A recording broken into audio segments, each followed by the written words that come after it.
ഇത് അവിടെ സ്റ്റാർട്ട് ചെയ്യാം ജാഥ. സ്റ്റാർട്ട് ചെയ്യാം. വീഡിയോ ഓഫ് ചെയ്തൂടെ? എൻ്റെ ഇവിടെ നെറ്റിൻ്റെ ഇഷ്യൂ ഉള്ളതുകൊണ്ട് ഇടയ്ക്ക് ഓഫ് ചെയ്യുന്ന കുഴപ്പമില്ലല്ലോ. ക്ലിയർ അല്ല മാം?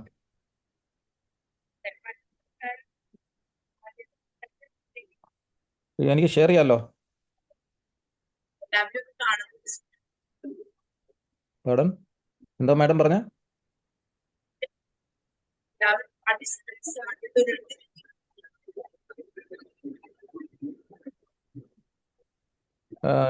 മാം എനിക്ക് ക്ലിയർ അല്ല മാഡം പറയുന്നത്. ഇവിടുത്തെ പ്രശ്നമാണോ? ആ കേൾക്കുന്നുണ്ട് കേൾക്കുന്നുണ്ട് കേൾക്കുന്നുണ്ട്.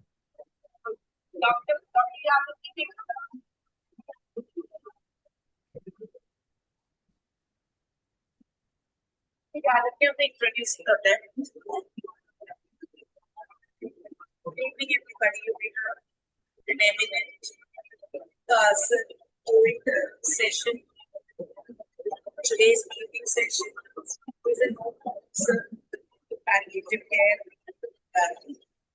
and also the additional professor Dr. Dr. Medical College of as we all know, our goal in palliative care is episode symptom management, which helps to improve quality of life and this is a very topic as surgeon as wants to take and share. To you, Dr. Yadav.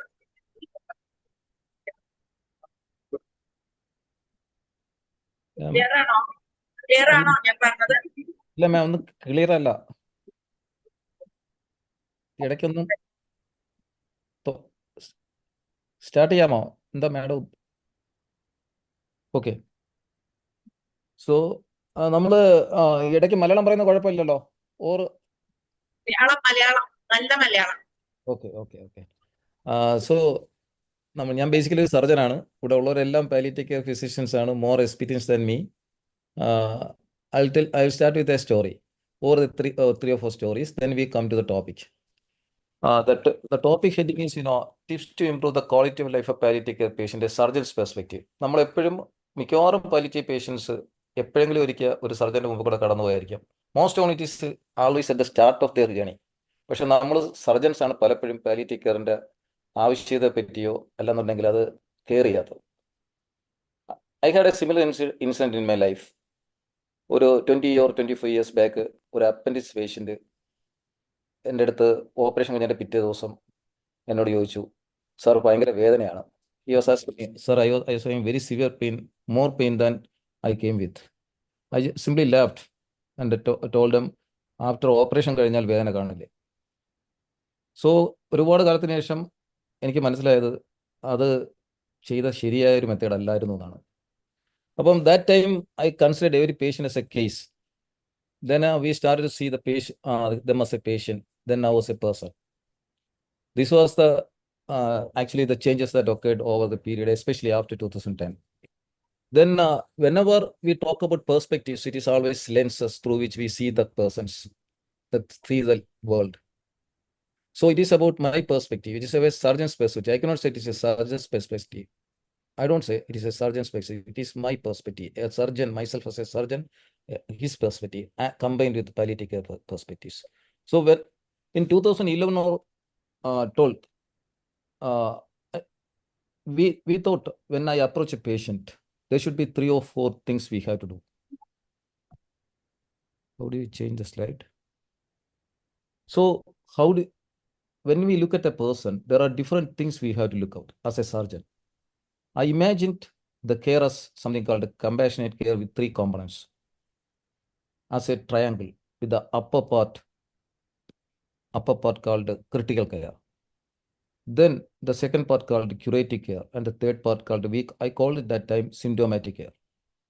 So after I got introduced into palliative care, the same approach I apply in every person I see. Does he need critical care? Does he need curative care? And are we giving him symptomatic or palliative care? So I imagine the journey of a person from complete normality to abnormality is like traveling from one side of the room to other side of the room. On the other side, the left side of the room is actually we have the normal anatomy, physio, biochemistry, genetics, etc. In the clinical room, the middle clinical room, we see a lot of patients, hernia patients, or it is a patient with thyroid disease, or a palliative care patient, or whatever it is. And the right side of the room, there is the absolute abnormality, death or something like that. So when we diagnose a patient in the clinical room, I imagine himself sitting in the middle of the room with a diagnosis. We ask ourselves how he has traveled from the normal anatomy or physiology or biochemistry to this position. There is a predisposing factor, there could be a risk factor, there could be a precipitating factor. Now he has a diagnosis. Then he can go to the other extreme called abnormality. So there are predictors and complications. So whenever we treat the patient, as a surgeon, I am trying to cure the patient or push the patient back to the normality. It could be anatomical normality or it could be physiological normality.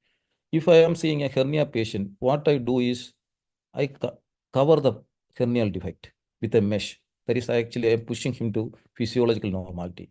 If I am doing a Scholdi's repair or if I am doing a Bassini's repair, I am actually pushing him to the anatomical normality. But as a surgeon, I forget something. When I am pushing him, there is a lot of pain. We are pushing him to the normality. But when we push, he suffers a lot of pain. So we have to give symptomatic care. So I imagine the person sitting on a gravel. When we push him to the normal room, he gets pain. There comes the palliative care. And I imagine the person as a triangle, like a patient sitting in cross-leg position with the critical care as his head. If I am seeing an appendix patient, he can develop perforation. If he develop perforation, his BP and pulse and everything will be abnormal. That time, I cannot push him to the normal room called the curative care. I need to give critical care to him. I have to take care of his critical needs. So I think that all these three things are needed. Even when we write the order sheet, these three components are there. So actually, later I came to know that whenever there is what we called as symptomatic care is actually the palliative care. When the curative component comes down to a narrow line, it become a terminal disease or something like life-limiting disease. Then you have critical care component, and then you have the palliative care component. That critical care component, we call it life-sustaining treatment. Whether we have to give the life-sustaining treatment, there comes the other question. Whether it gives more suffering to him or not.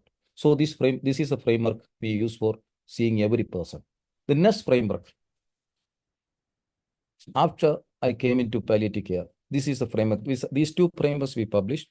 This is the framework we use. We all know, all of us know, there are four components: physical, psychological, social, and spiritual, in a plane. But in my visualization of the framework, it is actually like a pyramid, tetrahedron pyramid with four sides: a base of physical, a base of spiritual, and the three sides are physical, psychological, and socioeconomic. Whenever you take any cross section, that cross section is always the spiritual, and the both three sides are physical, psychological, and social. Why? Because now I tell you a story. A patient came to me. I don't tell you he's still alive. He told me I had done a AR anterior section 2008. One day he came to me and told me, I don't feel like leaving because I don't feel like being a man. I don't feel like being a human being because he is leaving with a colostomy. He has all other facilities. He has no physical issues. He can manage the colostomy. So it is not a physical issue. He has a lot of mental issues, mental agonies. He has a lot of socioeconomic aspects. But it is not that bothers him. It is actually the spiritual component that bothers him. His dignity, his being a man, is being a human being. So whenever we think, I think I hear a lot of stories. Is always I came to the conclusion that the physical, psychological, socio-economic more important than that. Which separates man from animal is the existential questions. So we came out with this framework. Whatever we do, we base our philosophy or treatment philosophy based on this. That particular person is living with a colostomy. He cannot control his defecation. So I was asking him various issues. He told me his wife doesn't come to him. She doesn't treat him like a man. He doesn't treat him like a human being, as a person. So why can't we think of colostomy irrigation in that person? I told him there is something called colostomy irrigation. So we have a lot of patients now with colostomy irrigation. They say that now it is in our control. That word is called control. Control is one of the components of the spiritual aspects. He goes back his control over oneself. Control over oneself, control over the surrounding, control of the family, control of the nature, then the other things. These are all one of the components of the existential questions. So his question was actually not just a physical or psychosocial issues. It is actually a spiritual component. So as a surgeon, when I applied this philosophy of palliative care, I could see the other component. We could see the other components. So we have a lot of patients, at least 30 to 40 patients on colostomy irrigation. They now tell us we got the life back. Then another thing, as an offshoot of this tetrahydrocanabinol, what we thought was the next thing. Always be aware of one domain causing suffering in other domains. There comes that next story. One of my patient, he was bedridden. He developed a pressure sore. We all know the management of the pressure sore. You may be expecting a lot of tips from me as a surgeon. If more than that, I will tell you my experiences. The stories I heard. He told me he's lying on a airbed. But once I think Dr. Matthews also mentioned something like that in a class. He told me the moment I got on bed sore, nobody comes and sit in my bed. I feel like being sick, away from the family. Nobody wants me. Then we had a lot of bed sore patients. We interviewed them. We did something like a qualitative interview on them. Most of the people told us the moment they get bed sore as a treatment, as a cure, not as a cure, as a solution to their physical suffering, or as a prevention of developing a physical suffering, actually we are causing more suffering at other domains. So one of the fundamentals we follow as a surgeon or as a palliative care doctor practicing palliative care, one of the fundamental questions we ask ourselves whenever we try to prevent something or give solution to a particular problem in a particular domain, it should not cause suffering in other domains. There are a lot of examples. That particular person, when he was laying on the airbed, his wife changed room. Nobody comes and sit him on the same bed. So at present, what we do now is whenever somebody needs some kind of physical, like this, airbed and all, we make sure we tell them there is a 1, 2, 3 step. Never keep the airbed tilt up to the edge of the cot. It should be somewhat middle so that the other person can sit in. We encourage the wives to lie on the same bed if possible. So his physical, social alienation from the family, from the friends, something being a stigmatized patient who should not be sat near, this will be gone. Another thing, that sometimes we have persons who cannot afford an airbed. The issue was bed sore. We can manage the bed sore with a lot of methods we will discuss. But more than that, does whatever we are doing, does it cause suffering in other domains, like psychological domain, socio-economic domains? More than that, spiritual domains, existential domain. The person doesn't have money to buy an airbed. That means there is an economic suffering and there is a physical suffering.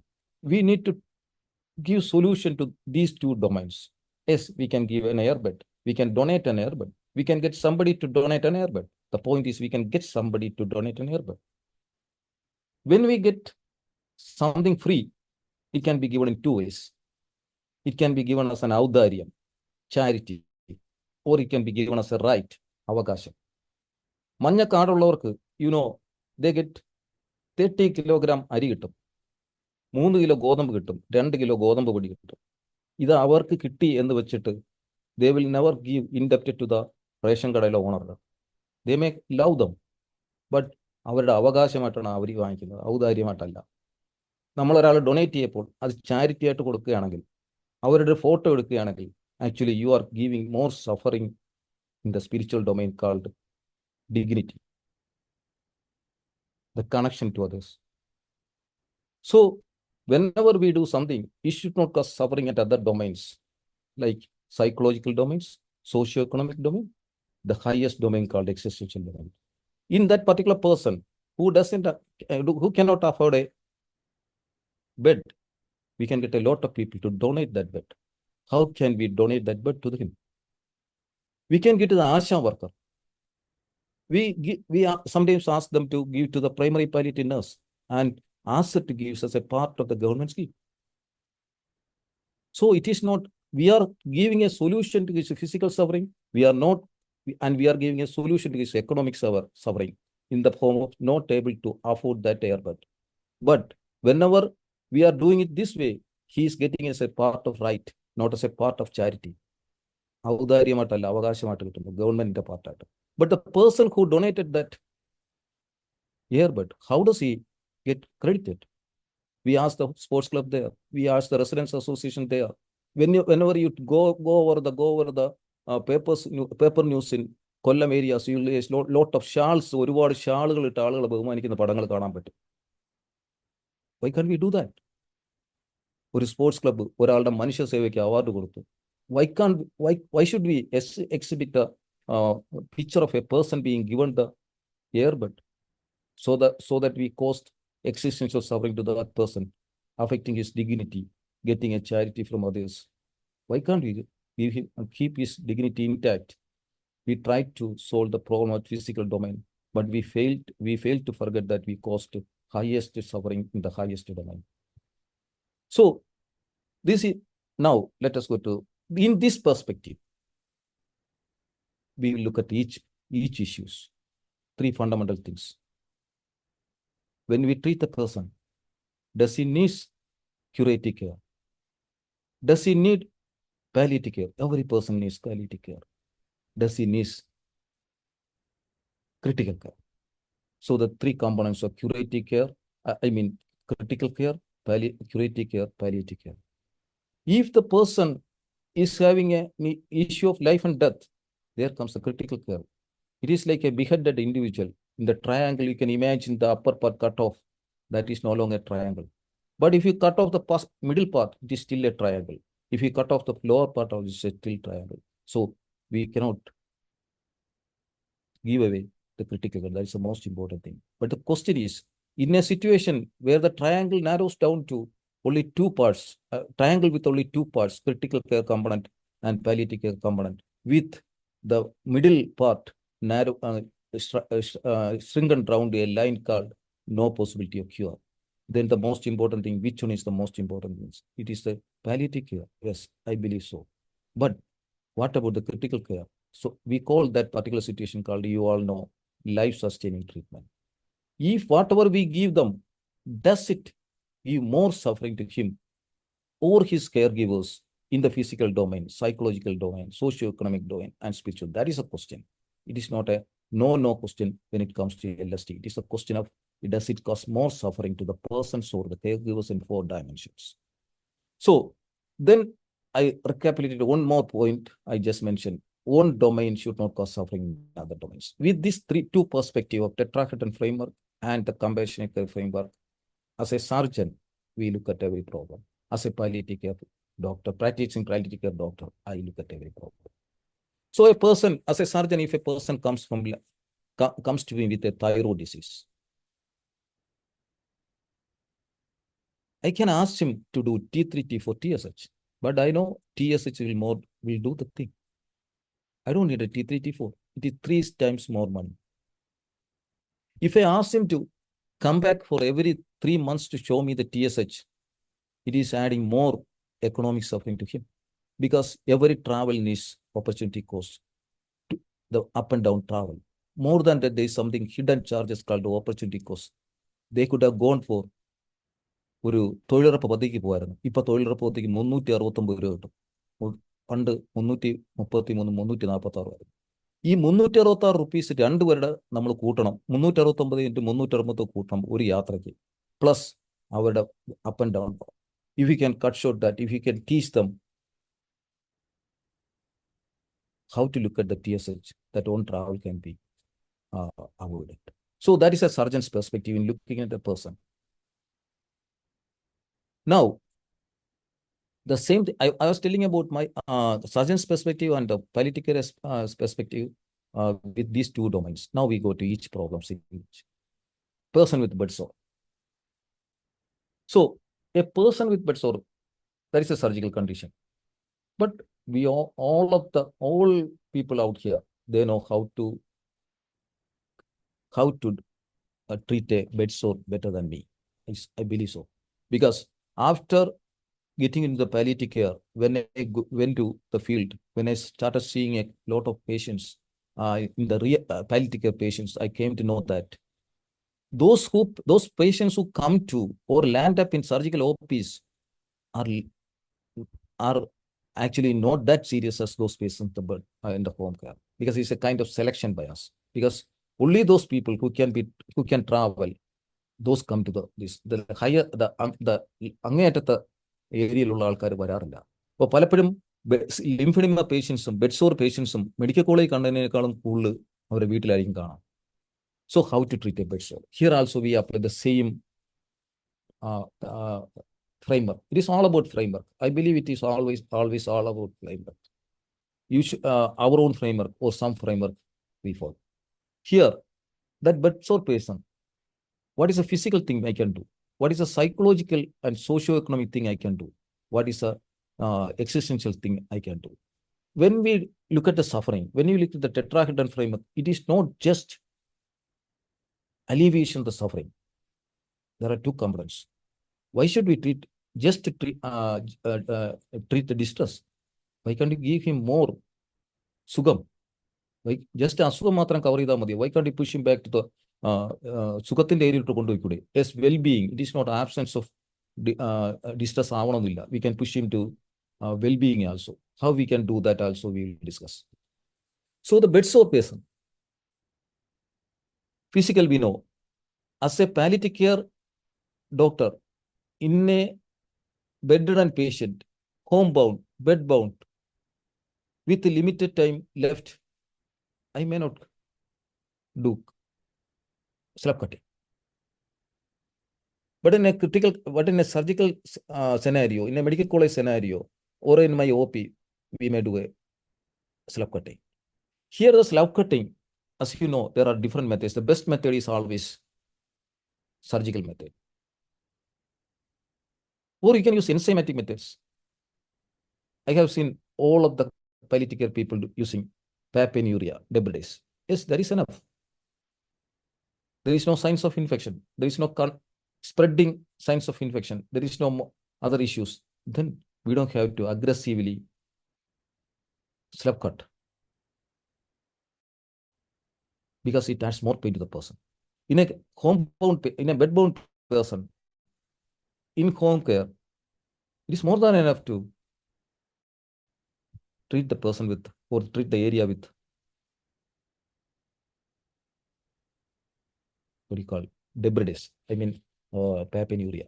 Then next thing is wound is always, the healing of wound is always about keeping the area moist. So the classical dressing method is wet to dry dressing. The first layer of moist dressing. That is a wet gauze. It is not dripping wet. We have to we have to squeeze out the water. the wet to dry dressing, the wet is a misnomer. It's the moist to dry dressing. So പലപ്പോഴും നമ്മൾ ചെയ്യുന്നൊരു കാര്യം, സാധാരണ ഒരു cotton ball ഒരു pad എടുത്തങ്ങ് വയ്ക്കും. അവിടെ മോയിസ്റ്റ്നെസ് ഏറ്റവും എസെൻഷ്യൽ ആയിട്ടുള്ള സാധനം അവിടെ വരുന്നില്ല. അവിടെ ഫസ്റ്റ് ലെയർ എപ്പോഴും മോയിസ്റ്റൻ്റ് ആയിരിക്കണം. സോ ഒരു സലൈനകത്ത്, അപ്പോൾ all of us know how to make saline at home. അത് നമുക്ക് എല്ലാവർക്കും അറിയാം. ഈവൻ ഞാൻ സർജറിയിലോടും പാലിയേറ്റീവ് പ്രാക്ടീസ് ചെയ്യാൻ തുടങ്ങിയപ്പോഴാണ് എങ്ങനെ ഒരു നോർമൽ സലൈൻ വീട്ടിലുണ്ടാക്കാൻ പഠിച്ചത്. അതുകൊണ്ട് I don't have to tell you all those because you people only told me those things. So saline dressing ആണ് ഏറ്റവും ബെസ്റ്റ്. പിന്നെ പലപ്പോഴും ഈവൻ നമ്മുടെ ഏരിയയിൽ പാലിയേറ്റീവ് കെയർ സെറ്റിൽ കണ്ടിട്ടുള്ളതാണ് ബീറ്റാഡിന് ഉപയോഗിക്കുന്നത്. ബീറ്റാഡിന് ഉപയോഗിച്ചുകൂടാ. We should not use betadine in a bed sore or any wound at all. So slough ഉണ്ടെങ്കിൽ വി ക്യാൻ ഡു ഡെബ്രേസ് ഉപയോഗിക്കുക, പാപ്പൻ യൂറി ഉപയോഗിക്കുക. Then we can apply wet dry dressing. പക്ഷേ അപ്പോഴൊരു പ്രശ്നമുണ്ട്. നമ്മുടെ ട്രോപ്പിക്കൽ കൺട്രീസ് 8 hours കൂടെ ഇപ്പോൾ dressing മാറ്റിയില്ല എന്നുണ്ടെങ്കിൽ അത് അഡ്ഹറൻ്റ് ആവും. That will cause more pain. അപ്പോൾ അഡ്ഹറൻസ് വരാതിരിക്കാനും more than that moist ambience ഉണ്ടാക്കാനും. പക്ഷേ palliative care set is always about the adherence. So ക്ലാസിക്കലായിട്ട് നിങ്ങളെല്ലാവരും ചെയ്യുന്ന പാരഫിൻ വെച്ചിട്ടോ അല്ലെന്നുണ്ടെങ്കിൽ ലിക്വിഡ് പാരഫിൻ മുക്കിയോ, or if the person can afford. Now comes the question of third dimension, socio-economic. We ask ourselves whether the person can afford colloid gel, colloid nano silver gel. That is one of the best available wound dressing material we have at present. The other well-known things are desmoiodine. We don't have that.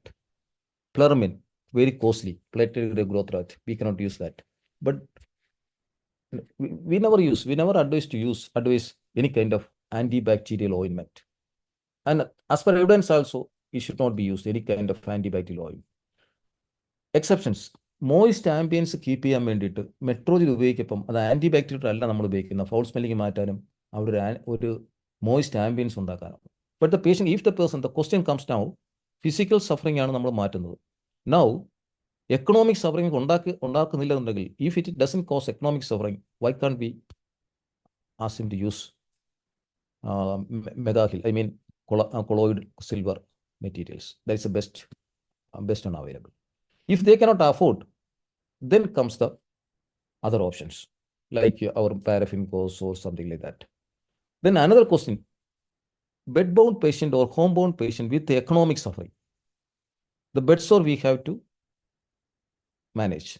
Here there is one issue is the bed materials. മിക്കവാറും most of the times we get materials free from nearby center. Palliative care PPN കൊടുക്കും. But sometimes it run out of stock. That is a real scenario. So we all know how to make dressings at home. നിങ്ങളെല്ലാവരും അറിയാവുന്നതാണ്. പക്ഷെ പലപ്പോഴും സംഭവിക്കുന്ന ഒരു സാധനം, ഇത് കുറച്ച് നേരം സൂക്ഷിച്ച് വെച്ചേക്കും, പിറ്റേ ദിവസത്തേക്ക് റീയൂസ് ചെയ്യും. That is something that should not be done. ആ സമയത്ത് തന്നെയാണ് യൂസ് ചെയ്യേണ്ടത്. That should be used within half to 1 hour. Here also the question boils down is about the affordability. Affordable ആണെങ്കിൽ we have different types of patients. Some patients can afford any kind of dressing. Some patients cannot afford dressing. So that is a domain of socio-economic realm. So നമുക്കറിയാവുന്ന നമ്മളിവിടെ ഉപയോഗിക്കുന്ന സാധനമുണ്ട്, pad, sanitary pad. Sanitary പാഡിൻ്റെ ഓരോ പീസും സ്റ്റെറിലായിട്ടുള്ള 75 rupees pads ഉണ്ട്. Not the pad with the 10 pad, each one in a single cover, each one in a whole on cover. It is about single piece in a single cover. That costs around 7 to 8 rupees. We ask ourselves, the person can afford that or not. If the person can afford, then there is no economic suffering.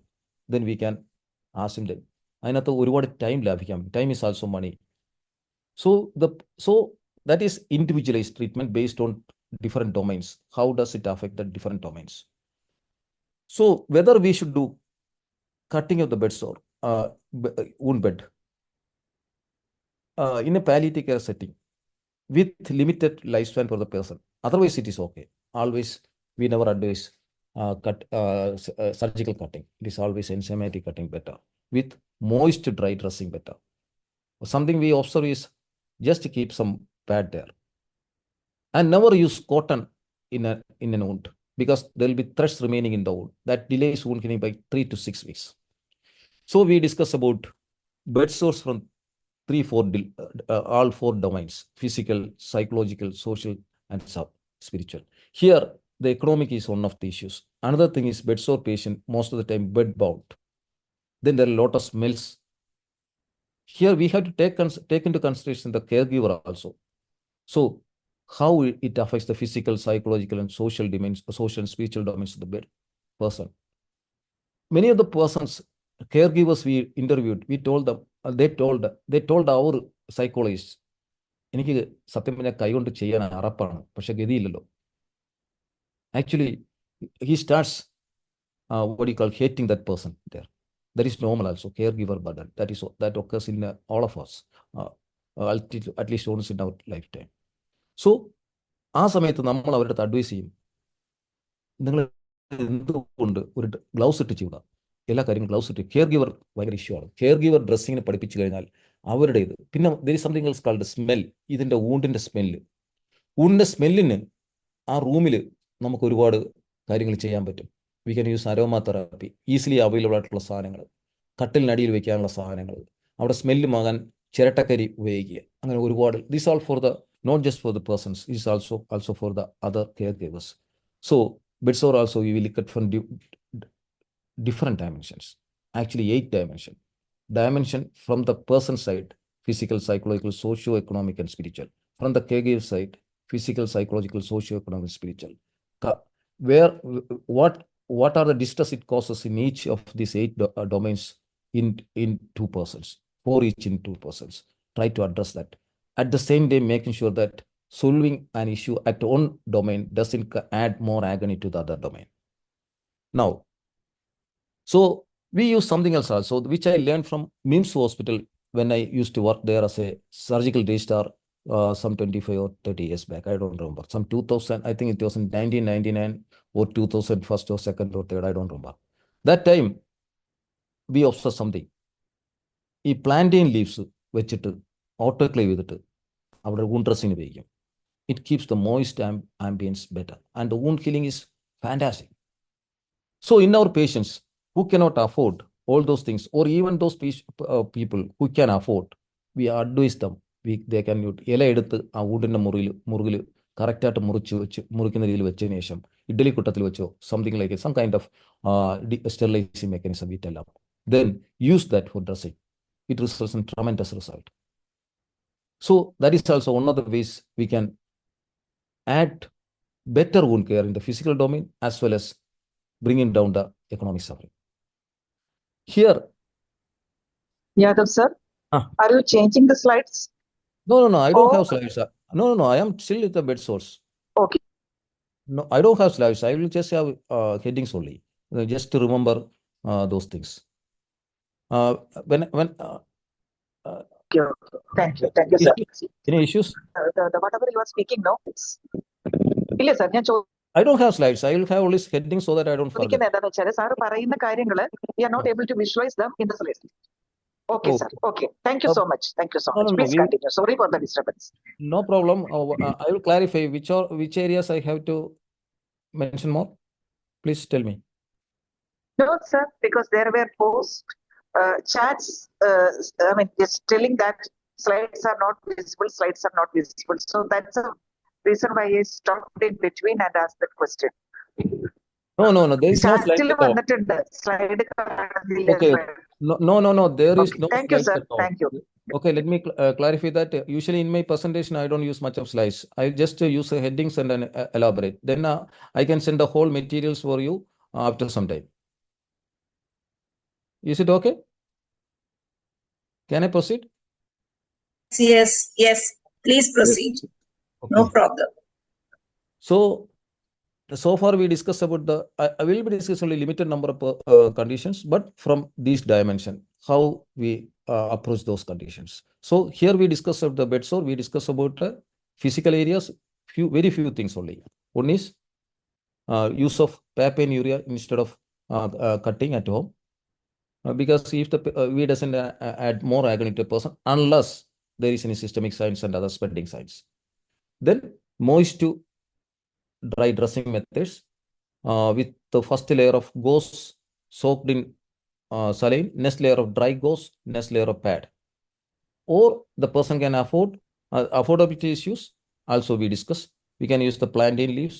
We can use sanitary pad sterilized in single pad. That depends upon the economic aspect of the person. Then we discuss about. Then another point I forgot to mention is നമ്മൾ mega heal ഉപയോഗിക്കുന്ന പക്ഷെ സമയത്ത് അത് സ്ലൈഡുകൾ മാറുന്നില്ല. Slide ഇല്ല. I don't have slide. I have only headings. We can discuss. Okay. Now,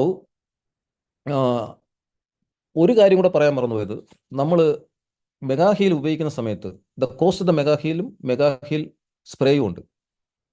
colloid silver spray, I will not use the trade name. Colloid silver spray, nano silver സ്പ്രേയും ഉണ്ട്, ജെല്ലും ഉണ്ട്. But spray is less costlier. Times വെച്ച് നോക്കപ്പം നമ്മൾ apply ചെയ്യാൻ പറയുന്നത് എങ്ങനെയെന്ന് വെച്ച് കഴിഞ്ഞാൽ, ഒരു എക്സ്റേ ഫിലിം എടുത്തിട്ട് ഊണ്ടിൻ്റെ സൈസ് മെഷർ ചെയ്തിട്ട് അത് വെച്ച് വരയ്ക്കാൻ പറയും. എന്നിട്ട് അതിനേക്കാളും ചെറിയൊരു സൈസിൽ മുറിക്കാൻ പറയും. എന്നിട്ട് ഇത് ക്ലീൻ ചെയ്തിട്ട് അതിന് മുകളിൽ കൂടെ സ്പ്രേ ചെയ്ത് കഴിഞ്ഞാൽ ഒരു അല്പം മാത്രമേ പോകത്തുള്ളൂ, കറക്റ്റ് ആ ഏരിയയിൽ എരിയും. One of the problem with mega heal is if it touches the normal skin there will be macerations. Maceration should not happen in any kind of foods. So this is also one of the tips we use. So bedsore is out. Now we come to the next heading. I think we don't have much time, so we go to the colostomy issues.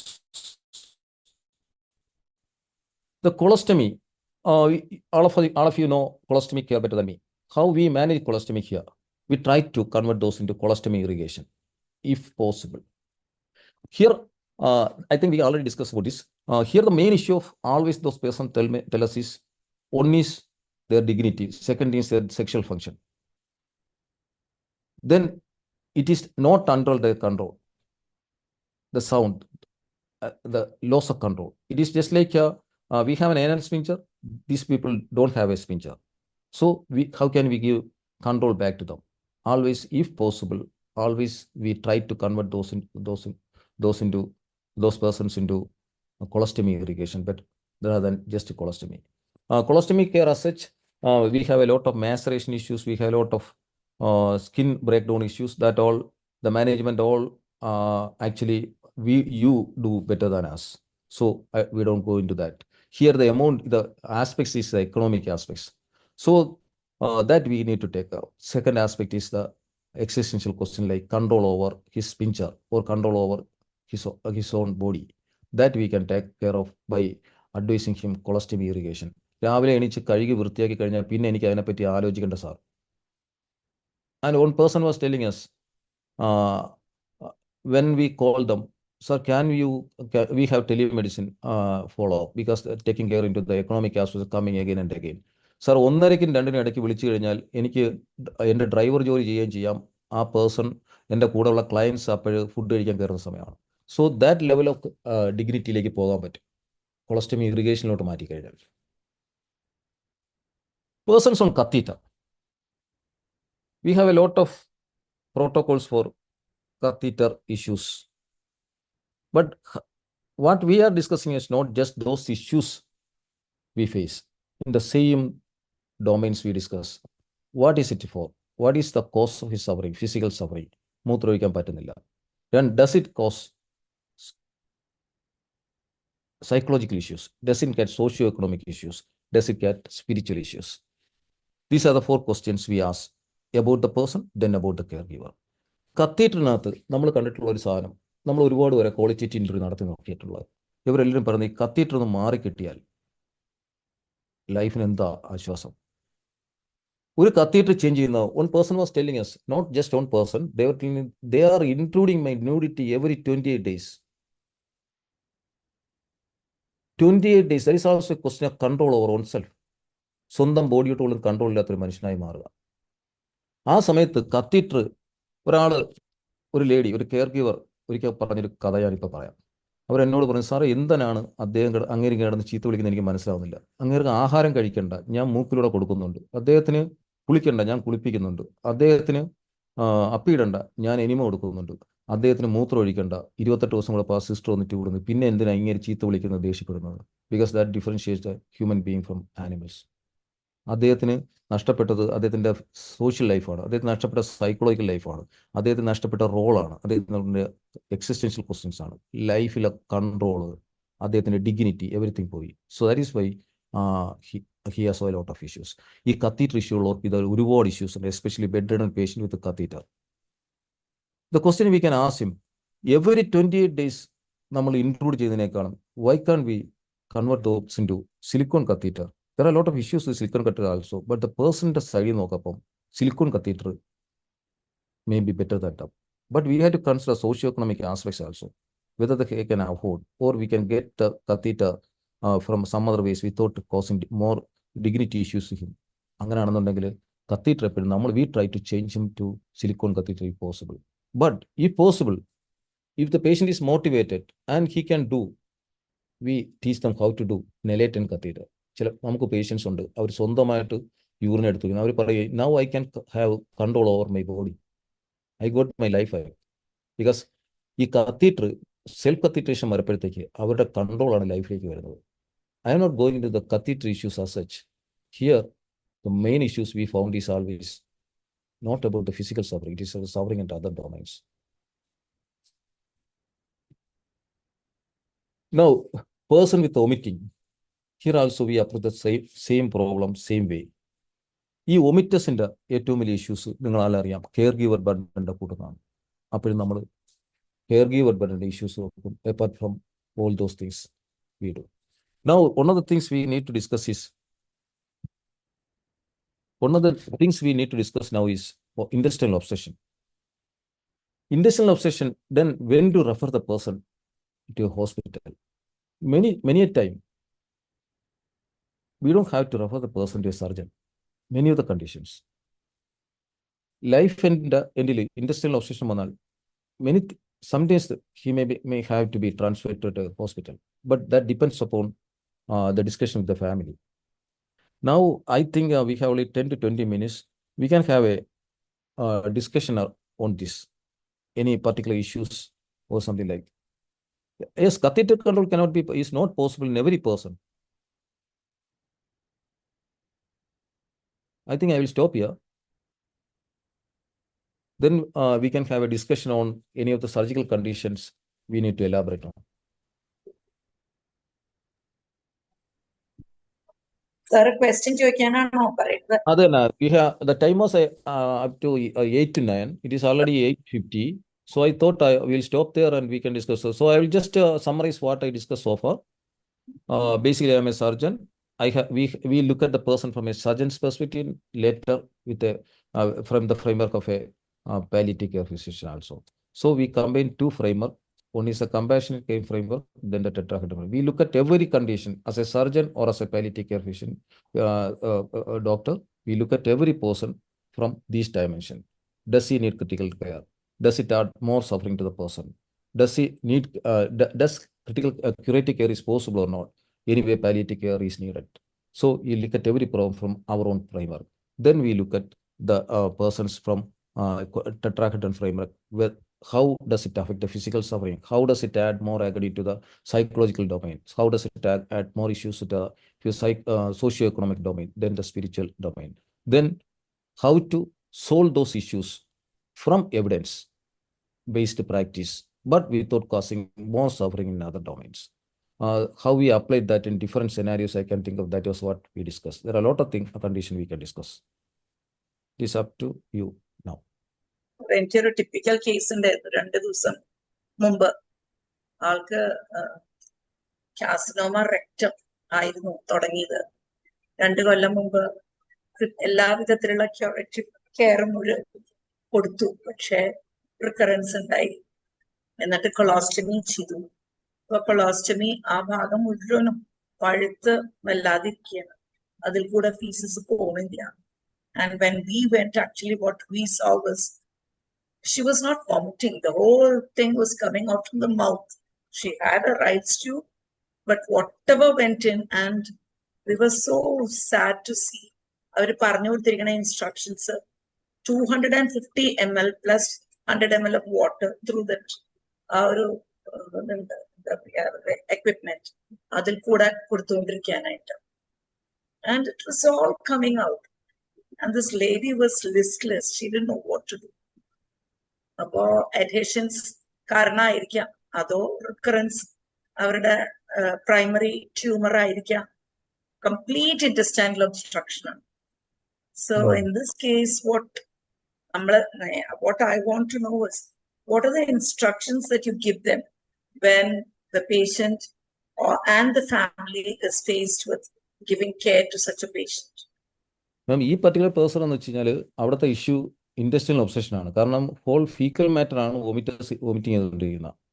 അപ്പം അവിടെ ഈ ഒരു particular പേഴ്സണത്ത് നമ്മൾ കാണുകയാണെങ്കിൽ ചോദിക്കുന്ന question ഒന്നാണ്. Madam same questions ആയിരിക്കും U dust same thing. PPS എത്രയാണ്? Very good. It was hardly 10%. So whether a surgical correction is useful or not, that is a question. No, I think no.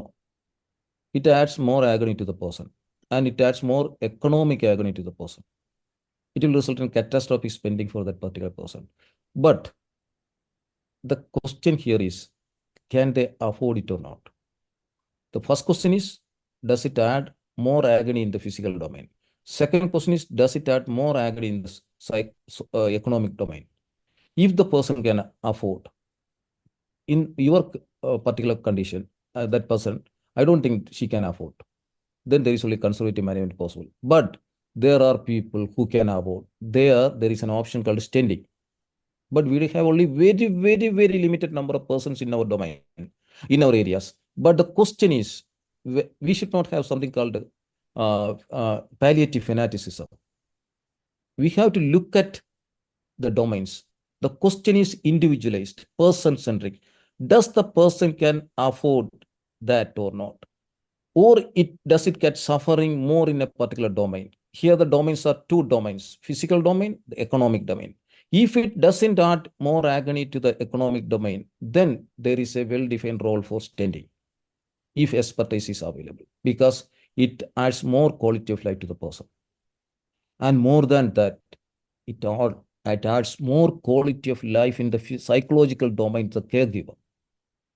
I am more worried about for the caregivers, because I was a caregiver, which was why I am here. പക്ഷേ the performance status ഇത്രയും മോശമായത് കാരണം സ്റ്റെന്റിങ്ങിന് role ഉണ്ടാവുമോ? Very limited only. Here what we can do is, നമുക്ക് വളരെ പാടാണ്, psychologically ഭയങ്കര ട്രോമാറ്റൈസിങ് ആണ് care ഗിവർക്ക്. പക്ഷേ ഒരേ ഒരു സൊല്യൂഷൻ, നമുക്ക് റൈൽസ് ട്യൂബ് പോലത്തെ എന്തെങ്കിലും ട്യൂബ് ഇടുക, അതിനകത്ത് ഒരു ബാഗ് കണക്ട് ചെയ്യുക, പിന്നെ അവർക്കുള്ള ബാക്കിയുള്ള what I will do in this scenarios, there are different physically I will manage that person that way, then symptomatically I will manage. But there the issue of aesthetics, മലം വായിക്കൂടെ വരുന്നതെന്ന് പറഞ്ഞു കഴിഞ്ഞാൽ അത് psychological മാത്രമല്ല, it is so harassing existentially. So smell നമ്മൾ control ചെയ്യണം. Smell control നമ്മൾ പലപ്പോഴും അണ്ടർ ഇതാണ്. സ്മെല്ലിൻ്റെ ഭയങ്കര, there are lot of ways you can control the smell, there are lot of ways you can control the aesthetics. അത് cover ചെയ്യണം. ഈ നമ്മൾ എപ്പോഴും പേഴ്സൺസ് പറയും, ഇൻഡസ്ട്രിയൽ ഓപ്ഷൻ നടക്കുന്ന പേഴ്സൻ്റെ ബാഗ് കവർ ചെയ്യും, ഈവൻ ആ ട്യൂബ് നമ്മൾ കവർ ചെയ്യും. കാര്യം the person should not see that stool coming out of his mouth. That is so traumatizing. If we can imagine ourselves vomiting out the stool, we will wish ours to be dead. So it is not just psychology, it's a question of actually the control over the own body. It is over the control, the dignity question. So everything boils down to same thing. Does it add agony to in these realms? Yes, most of the surgical conditions we have seen, it adds, whatever we do, that adds more agony to the person. I remember a person whom I did something called ഇവിടെ വയറിനകത്തൊരു തുളയിട്ട് അതിലേക്കുള്ള tube ഇട്ട് വയ്ക്കും. Because I know the person would die, but I never thought that time of his suffering. I don't know, still in medical college we do that. Because we never think of him as a person, we think of as a case. That is why still we have cases. We still have the biophysical model, the സായിപ്പ് കൊണ്ടുവന്നത്. We combine that with the patriarchal model of Ayurveda medicine. We are still stuck there. We still have cases. But where the patients are considered as clients or customers, they still have IP sheet, inpatient chart. It is all about the traditions we follow. It is all about the setting we follow. Yeah, but I just feel when the patient is being discharged, do you think as a surgeon you should be letting them know that there are options, but in this particular case, it is not possible? And what we normally feel as palliative physicians is there is a vast difference in the way nutrition is given in Yes, such ma'am. cases. So what Ah. we did was large dose of Dexona, which would, whatever, peritumoral edema, it would reduce a bit. And we asked them to reduce the food by half. This one, that is very important. That is very Yes, and important. also Dexona, giving Dexona, the conservative Yeah. management we mentioned. yes, and also to keep the patient's head a little elevated with rice tube, which is a basic thing. And we feel the patient is better now with Yes, all ma'am. these instructions. That was the other option called as conservative management. Conservative management is rice tube, head and elevation, Yeah. these all things. We do something else also, ma'am, along with this. There is something called നമ്മൾ ലൈഫിൽ എപ്പോഴും നമുക്ക് കേരളീയർക്കും ഇന്ത്യക്കാർക്കും സ്നേഹം ഫുഡാണ്. I also like food A lot of. I M A foodie. അപ്പം നമ്മൾ food കഴിക്കാൻ വയ്യാത്ത പേഷ്യൻസ് നമ്മൾ ഒരു കാര്യം ചെയ്യും, അവരെ ഡൈനിങ് റൂമിൽ കൊണ്ടിരുത്താൻ പറയും, മറ്റവരെ കൂടെ പാർട്ടേക്ക് ചെയ്യാൻ പറയും, കാണാൻ പറയും. അവരെ ഫുഡ്, ഈവൻ റൈസ് ഉള്ള പേഷ്യൻ്റ് പോലും നമ്മൾ അവരുടെ ഫുഡ് നാക്കിൽ തേച്ച് കൊടുക്കാൻ പറ്റും, അരച്ച് തേച്ച് കൊടുക്കാൻ പറ്റും, ഐസ് ക്യൂബ്സ് ഉണ്ടാക്കിയിട്ട് സ്ക്വീസ് ചെയ്യാൻ പറ്റും. I like taste a lot. Then those people also, they also need taste. അപ്പം റൈസ് ട്യൂബ് ഉള്ളവർക്ക്, ഈവൻ ഇൻഡസ്ട്രിയൽ പൊസിഷനുള്ള പേഷ്യൻ്റ് ആ മണം ചിലപ്പം അരോചകമല്ല. There are some people who gets vomiting, get the feeling of nausea when they get the smell of food. അതല്ല എന്നുണ്ടെങ്കിൽ എപ്പോഴും ഫുഡിൻ്റെ സ്മെല്ലിന് ഭയങ്കര റോളുണ്ട്. How you do that is അവരെ ഡൈനിങ് റൂമിലോട്ട് കൊണ്ടിരുത്താൻ പറയും. Be a part of the family who takes A food if possible. Then 5 രീതിയിലാണ് നമ്മൾ ഫുഡിൻ്റെ സ്മെല്ല് കൊടുക്കുന്നത്. അതിൻ്റെ സ്മെല്ല് വഴി 2, അത് ചെറിയ നാക്കിൽ തേച്ചിട്ട് തുപ്പിക്കളയാൻ പറയും. അല്ലെങ്കിൽ ഈ മ്യൂക്കോസൈനകത്ത് തേച്ച് പിടിപ്പിക്കാൻ പറയും. പക്ഷേ ചിലർക്ക് വിഴുങ്ങാൻ പറ്റത്തില്ല, അപ്പം വിഴുങ്ങാതിരുന്നു ഒരിക്കലും പറയും. പിന്നെ ചിലപ്പോൾ ഐസ് ക്യൂബിനകത്ത് ഇത് ഉണ്ടാക്കിയിട്ട് കൊടുക്കും. അപ്പം നമ്മൾ പറയും തൊട്ടടുത്തുള്ള വീട്ടിലെ ഫ്രിഡ്ജിനകത്ത് ഒരാഴ്ചത്തേക്കുള്ള ഫുഡ് ഉണ്ടാക്കി വയ്ക്കുക. ഓരോ ദിവസവും അവരെ വീട്ടിൽ നിന്ന് എടുത്തുകൊണ്ട്, കാരണം സ്വന്തമായിട്ട് ഫ്രിഡ്ജ് ഇല്ലാത്തവർക്ക്, എന്നിട്ട് അത് നാക്കി തേച്ച് കൊടുക്കുക. മരണത്തിൻ്റെ അവസാന ദിവസവും ഇഷ്ടമുള്ള കാഴ്ചകൾ കണ്ട്, ഇഷ്ടമുള്ള ഫുഡിൻ്റെ മണം കണ്ട്, ഇഷ്ടമുള്ള സംഗീതം കേട്ട്, ഇഷ്ടമുള്ള സ്മെല്ല് കേട്ട് പോയാൽ എന്താ കുഴപ്പം? പറ്റും. That is made possible in our scenario. നമ്മൾ തന്നെ ചെയ്തത്, അവരോട് പറഞ്ഞു എത്ര വേണമെങ്കിലും അവർ ചോദിച്ചാൽ, പേഷ്യന്റ് ചോദിച്ചിട്ടുണ്ടെങ്കിൽ വായി കൂടെ കൊടുത്തോളൂ, എന്നിട്ട് മൂക്ക് കൂടെ റൈൽസ് ട്യൂബ് ഇട്ടിട്ടുണ്ട്, അതിന്റെ അറ്റത്തൊരു യൂറിൻ ബാഗ് കെട്ടിവെച്ചു, തിരിച്ചു വരും. That's okay. Conservative management. Yeah. Thank you, sir.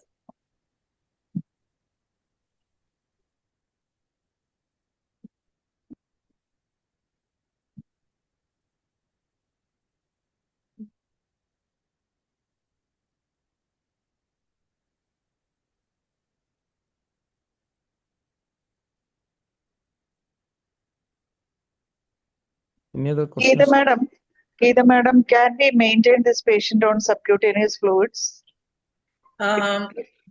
അത് ചെയ്യാം, പക്ഷെ ഈ പേഷ്യന്റിന് കുറച്ച് എലിമ ഉണ്ടായിരുന്നു, പിന്നെ കുറച്ച് ഭക്ഷണം പോണുണ്ടല്ലോ ഇപ്പൊ. അവസാനത്തെ ആയിട്ട് നമ്മളത് പറഞ്ഞു കൊടുത്തിട്ടുണ്ട് സബ്ക്യൂട്ടേനിയസ് ഫ്ലൂയിഡ് ആവാമെന്ന്. പക്ഷെ ഇപ്പൊ കുറേശ്ശെ ഫ്ലൂയിഡ് പോണുണ്ട് രാജി. അത് കാരണം ഭക്ഷണം കുറച്ചപ്പോ ഇത്തിരി കുറവുണ്ട്. അപ്പോ പോണത് പോട്ടെ, അത് കഴിഞ്ഞിട്ടുണ്ട് വെച്ചിട്ടുണ്ടെങ്കിൽ നമുക്ക് സബ്ക്യൂട്ടേനിയസ് ഫ്ലൂയിഡ്സ് കൊടുക്കാമെന്ന് വിചാരിച്ചു. ചെയ്യാറുണ്ട്, സബ്ക്യൂട്ടേനിയസ് ഫ്ലൂയിഡ്സ് കൊടുക്കാറുണ്ട്.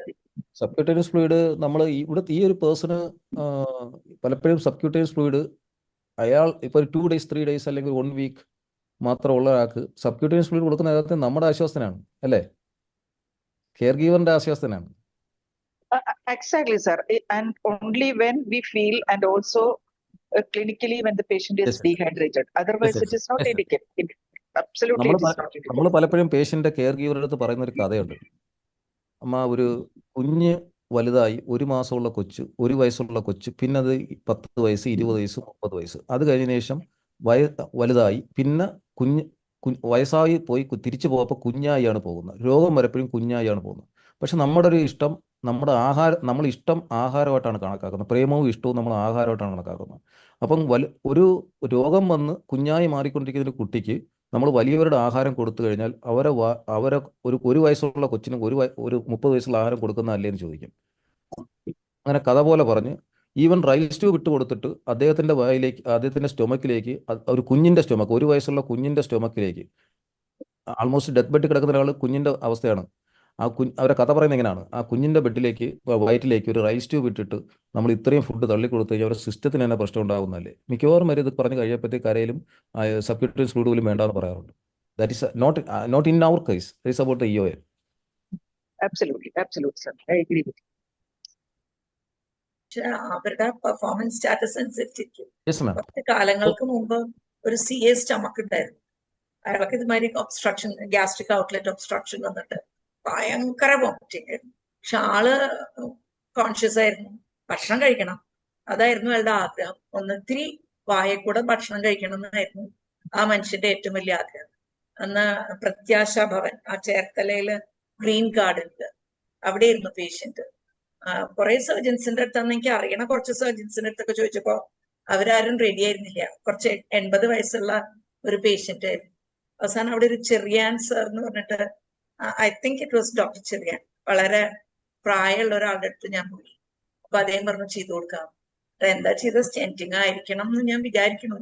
എന്തായാലും 6 മാസം ആ മനുഷ്യൻ ജീവിച്ചു. ഭക്ഷണം കഴിച്ചിട്ട്, ഇഷ്ടം പോലെ ഭക്ഷണം കഴിച്ചിട്ടാണ് അയാൾ മരിച്ചത്. അത് ഭയങ്കര പ്രധാനമാണ്, ഭക്ഷണം കഴിക്കുക എന്നുള്ളത്. പലപ്പോഴും നമ്മൾ റൈസ് ട്യൂബ് എപ്പോഴും ഒരു ഗ്യാസ്ട്രോസ്റ്റമി ചെയ്യപ്പോഴും ജെനോസ്റ്റമി ചെയ്യപ്പോഴും ആ ഒരു ചാൻസ് കളയുന്നു.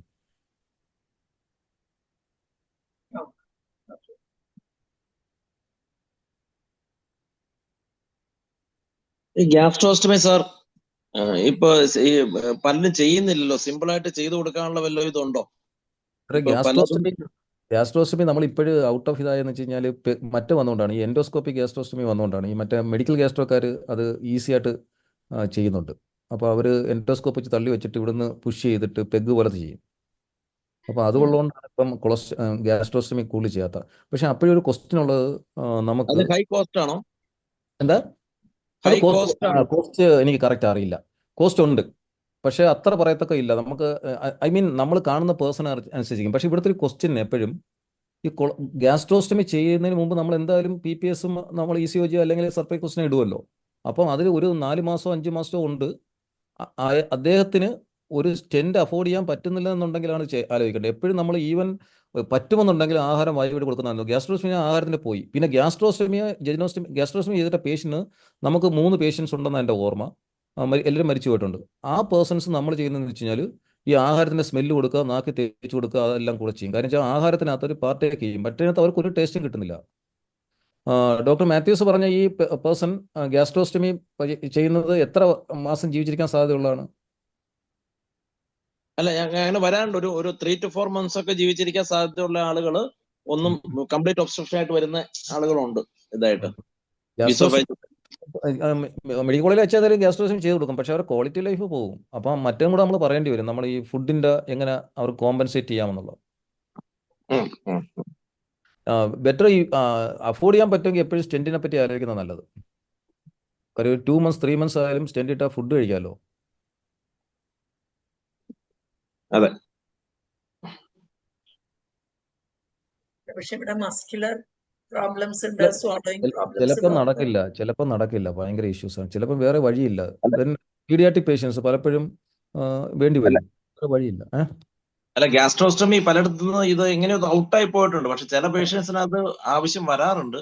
അപ്പൊ അത് പക്ഷെ പല ആവശ്യത്തിനും ചെയ്യുന്നില്ല. അത് അല്ല, ഗ്യാസ്ട്രോസ്റ്റമി ഔട്ടായതിൻ്റെ ജനറൽ സർജറിയുടെ PGs സ്ഥിരം ചെയ്തുകൊണ്ടിരുന്ന സാധനം ഇപ്പം ചെയ്യാത്തതിൻ്റെ പ്രധാന കാരണം അത് 2 കാരണങ്ങളാണ്. ഒന്നെന്ന് വെച്ചാൽ ഗ്യാസ്ട്രോസ്റ്റമി ഔട്ട് ഓഫ് ഫാഷൻ ആയി കഴിഞ്ഞ്, 2 അതിനേക്കാളും പ്രധാനം മെഡിക്കൽ ഗ്യാസ്ട്രോക്കാർക്ക് ഈസി ആയിട്ട് ചെയ്യാൻ പറ്റും, ഒരു നോൺ ഇൻവേസീവ് പ്രൊസീജിയർ ആയിട്ട് ചെയ്യാൻ പറ്റും. മറ്റത് മെഡിക്കൽ ഗ്യാസ്ട്രോയും അത് അങ്ങനെ ചെയ്ത് ഒരു അത്യാവശ്യം അഫോർഡബിൾ ആയിട്ട് ചെയ്ത് കൊടുക്കുന്നില്ല.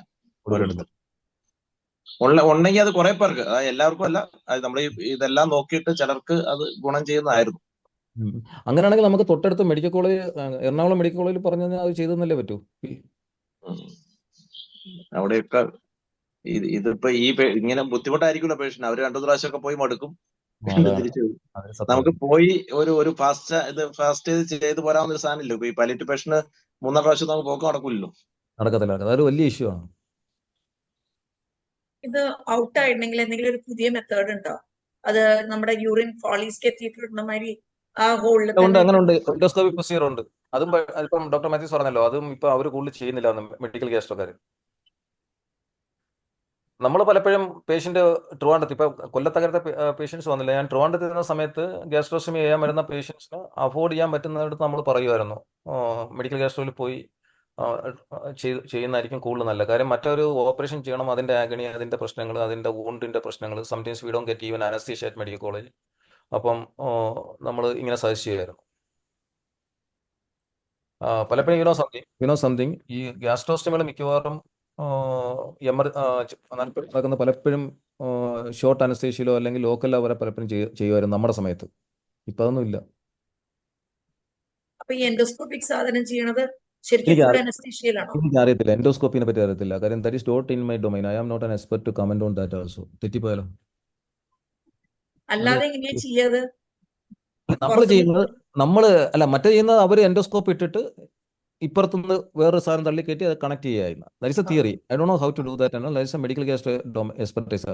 മാഡം, ഞാൻ അറിയാതെ എന്തെങ്കിലും കമന്റ് ചെയ്ത് കഴിഞ്ഞാൽ എനിക്ക് അറിയാത്ത കാര്യത്തെ പറ്റി കമന്റ് ചെയ്യാതിരിക്കുന്നല്ലേ നല്ലത്.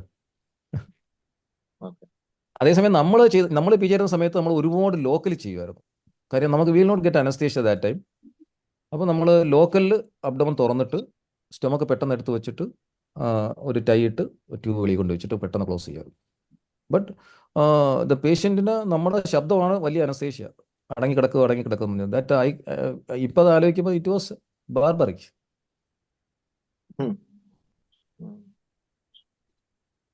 സാർ, പിന്നെ കൊളാഞ്ചിയോ കാർസിനോമ ബിലിയറി സ്റ്റെന്റിങ് അതിന്റെ ഒരു എങ്ങനെയാണ്? കൊളാഞ്ചിയോ കാർസിനോമ പറ്റുമെന്നുണ്ടെങ്കിൽ ബിലിയറി സ്റ്റെന്റിങ് ചെയ്യുന്നതല്ല. കാരണം ക്വാളിറ്റി ഓഫ് ലൈഫ് ഭയങ്കര കൂടുതലായിരിക്കും. പക്ഷേ നമ്മുടെ ഏരിയയിനകത്ത് നമ്മൾ മെഡിക്കൽ കോളേജിൽ കൊളാഞ്ചിയോ സ്റ്റെന്റിങ് ചെയ്തിട്ടുണ്ട്. പക്ഷേ ഡേറ്റിന്റെ പ്രശ്നമുണ്ട്. പക്ഷേ പ്രൈവറ്റിൽ അത്ര കൂടുതലില്ലാന്നായി കേട്ടത് ഒരു 15-20 ഇടയ്ക്ക് വരുന്നുണ്ട്. പക്ഷേ അത് many of the person cannot afford that.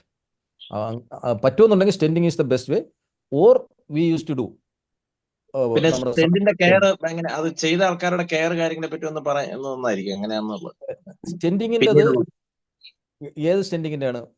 Biliary stent കഴിഞ്ഞിട്ട് വരുന്നവരുടെ ബിലിയറി സ്റ്റെന്റ് ചെയ്യുന്നതിനകത്ത് വലിയ ഇതൊന്നുമില്ല. മിക്കവാറും most of patient 2 types of categories of patient ആണ് ബിലിയറി സ്റ്റെന്റിങ്ങിന് നമ്മൾ വിടുന്നത്. ഒന്ന് ഇതേപോലെയുള്ള ഇനോപ്പറബിൾ പേഷ്യൻസ്, 2 പ്രീ ഓപ്പറേറ്റീവ് ആയിട്ട് സ്റ്റെന്റ് ചെയ്യും. പ്രീ ഓപ്പറേറ്റീവ് സ്റ്റെന്റിന്റെ ക്വസ്റ്റൻ അല്ല നമ്മൾ ഇപ്പോൾ ഡിസ്കസ് ചെയ്യുന്നത്. It is about the inoperable incurable persons, terminal illness ആയിട്ടുള്ള, അതല്ലേ ഉദ്ദേശിക്കുന്നത്? അതാണല്ലോ നമ്മൾ ഡിസ്കസ് ചെയ്യുന്നത്. അത് 3 to 4 months ആയിരിക്കും ഇവർക്ക് മാക്സിമം ആയിട്ട് ഇവർക്ക് most of the person survival ഉണ്ടാകുന്ന 3 to 4 months ആയിരിക്കും. കൊളാഞ്ചിയോ കാർസിനോമ വേണമെങ്കിൽ ഇത് 3 months തന്നെ നിൽക്കത്തില്ല. അങ്ങനെയുള്ള പേഴ്സൺസിന് നമുക്ക് പ്രത്യേകിച്ച് അതിനെപ്പറ്റിയുള്ള സ്റ്റെന്റിനെ പറ്റി ഈ അകത്തുള്ള സ്റ്റെന്റാണ്. You don't have to be worried about how to manage that and all. അത് മിക്കവാറും വളരെ അപൂർവമായിട്ട് മാത്രമേ ആ സ്റ്റെന്റ് പോകാറുള്ളൂ. അതേസമയം നമ്മൾ ചെയ്യുന്നൊരു പ്രൊസീജിയർ ഉണ്ട്. You may be aware of that. നമ്മൾ സർജിക്കലായിട്ട് ഇത് ചെയ്യും, ബൈപ്പാസ് ചെയ്യും. ഇപ്പോൾ എക്സാമ്പിൾ ഒരു വിപ്പിൾ ചെയ്യേണ്ട ഒരു പേഷ്യൻസിന് നമുക്ക് ഇനോപ്പറബിൾ ആണെന്നുണ്ടെങ്കിൽ നമ്മൾ കോളിഡോക്കോ ജെനോസ്റ്റമി ചെയ്യും. ഇപ്പോൾ ഈ സ്റ്റെന്റിങ് വന്നതോടൊക്കെ ആ സർജറിയൊക്കെ വേറെ അഫോർഡ് ചെയ്യാൻ പറ്റാത്തവർക്ക് മാത്രമേ ഉള്ളൂ. Stenting is a medical gastro issue ആണ്. അത് നമ്മൾ ഒരു എക്സ്പീരിയൻസിനകത്ത് 2 ടൈപ്പിലാണുള്ളത്. ഒന്ന് പ്രീ ഓപ്പറേറ്റീവ് സ്റ്റെന്റിങ് വിപ്പിൾ ചെയ്യുന്നതിന് മുമ്പ്, അതിനകത്ത് വലിയ ഇഷ്യൂസ് ഒന്നും വരാറില്ല, നമ്മൾ ഉടനെ തന്നെ ഓപ്പറേറ്റ് ചെയ്യുന്നുണ്ട്. മറ്റേത് 2 to 3 months ഉള്ള പേഷ്യൻസിനെ കണ്ടിട്ടുള്ളൂ. ആ പേഷ്യൻസ് ഒന്നും സ്റ്റെന്റ് ഇഷ്യൂസ് വരാറില്ല. In your experience how it is like that? Because it is also N internal stent. പിന്നെ അതിനോടൊപ്പം നമ്മൾ ട്രീറ്റ് ചെയ്തിട്ടുള്ള ഒരു 8-10 പേഷ്യൻസേ ഉള്ളൂ. ആ പേഷ്യൻസ് നമ്മൾ വേരിയസ് ആയിട്ടുള്ള ഈ ഇച്ചിങ്ങിനുള്ള മെഡിസിൻസ് എല്ലാം കൊടുക്കും.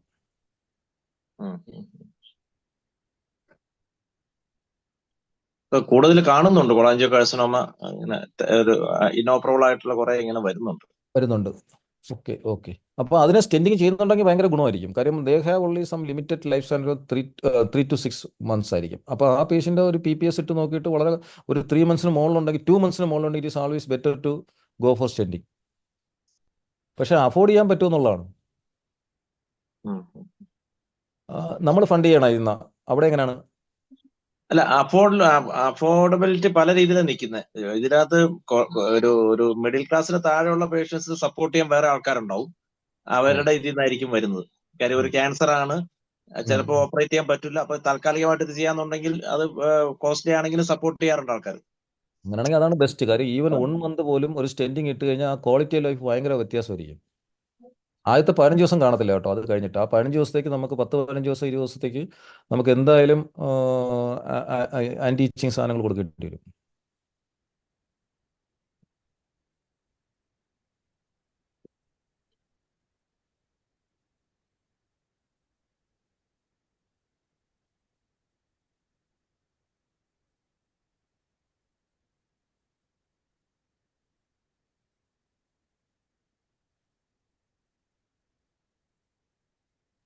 ഇനി ഈ അത് ക്വാളിറ്റി ഓഫ് ലൈഫ് ഇംപ്രൂവ് ചെയ്യാനായിട്ട് ഈ PPS സ്കോറാണ് നമ്മൾ ഉപയോഗിക്കേണ്ടത് അല്ലെ? സർജന് റെഫർ നമ്മൾ ചെയ്യണോ വേണ്ടി? നമ്മൾ അങ്ങനെയല്ല മാഡം ചെയ്യുന്നത്. നമ്മൾ ചെയ്യുന്നത് ആ പേഷ്യൻറ്റിന് അല്ല, ക്വാളിറ്റി ലൈഫ് അസസ് ചെയ്യാൻ വേണ്ടിയിട്ടല്ല നമ്മൾ ഉപയോഗിക്കുന്നത്. നമ്മൾ സാധാരണ ആ പേഴ്സണെ കണ്ടു കഴിഞ്ഞാൽ ഇപ്പോൾ സർജിക്കലല്ല, നമ്മളല്ലാതെ നമ്മൾ ചെയ്യുന്നതെന്ന് വെച്ചാൽ ആദ്യമേ നിങ്ങളെല്ലാവരും ഉപയോഗിക്കുന്നത് തന്നെ സെപ്പറേറ്റ് ക്വസ്റ്റിന് ECOG ഇടും, പിന്നെ PPS നോക്കും. അത് കഴിഞ്ഞിട്ടാണ് ഡിസൈഡ് ചെയ്യുന്നത്. അപ്പോൾ പേഴ്സണ് എത്ര നാളുണ്ട് എന്നുള്ളൊരു ഐഡിയ കിട്ടി. അത് കഴിഞ്ഞതിന് ശേഷം ഈ ഡൊമൈൻസ് വെച്ചിട്ട് നമ്മൾ നോക്കും, ഇത് ചെയ്താൽ ഗുണമുണ്ടോ ഇല്ലയോ എന്ന് നോക്കും. ക്വാളിറ്റി ലൈഫിന് നമ്മൾ ബ്രഫോ അങ്ങനെ എന്തെങ്കിലും ആണ് ഉപയോഗിക്കുന്നത്.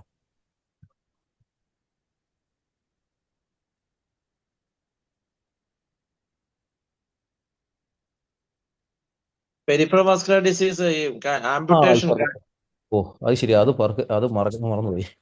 അത് ഭയങ്കര ഇഷ്യൂ ആണ്, പെരിഫറൽ വാസ്കുലർ ഡിസീസ്. അത് ഒരു പേഷ്യൻ്റ് എൻ്റെ അടുത്ത് ഒന്ന് പറഞ്ഞു, sir actually the same story Baburai sir നമുക്ക് ട്രിവാൻഡ്രത്തുണ്ടായിരുന്ന സമയത്ത് ബാബുരായ് സാർ ആയിരുന്നു നമ്മുടെ പേഷ്യൻറ്റിനെ റെഫർ ചെയ്യുന്നത്.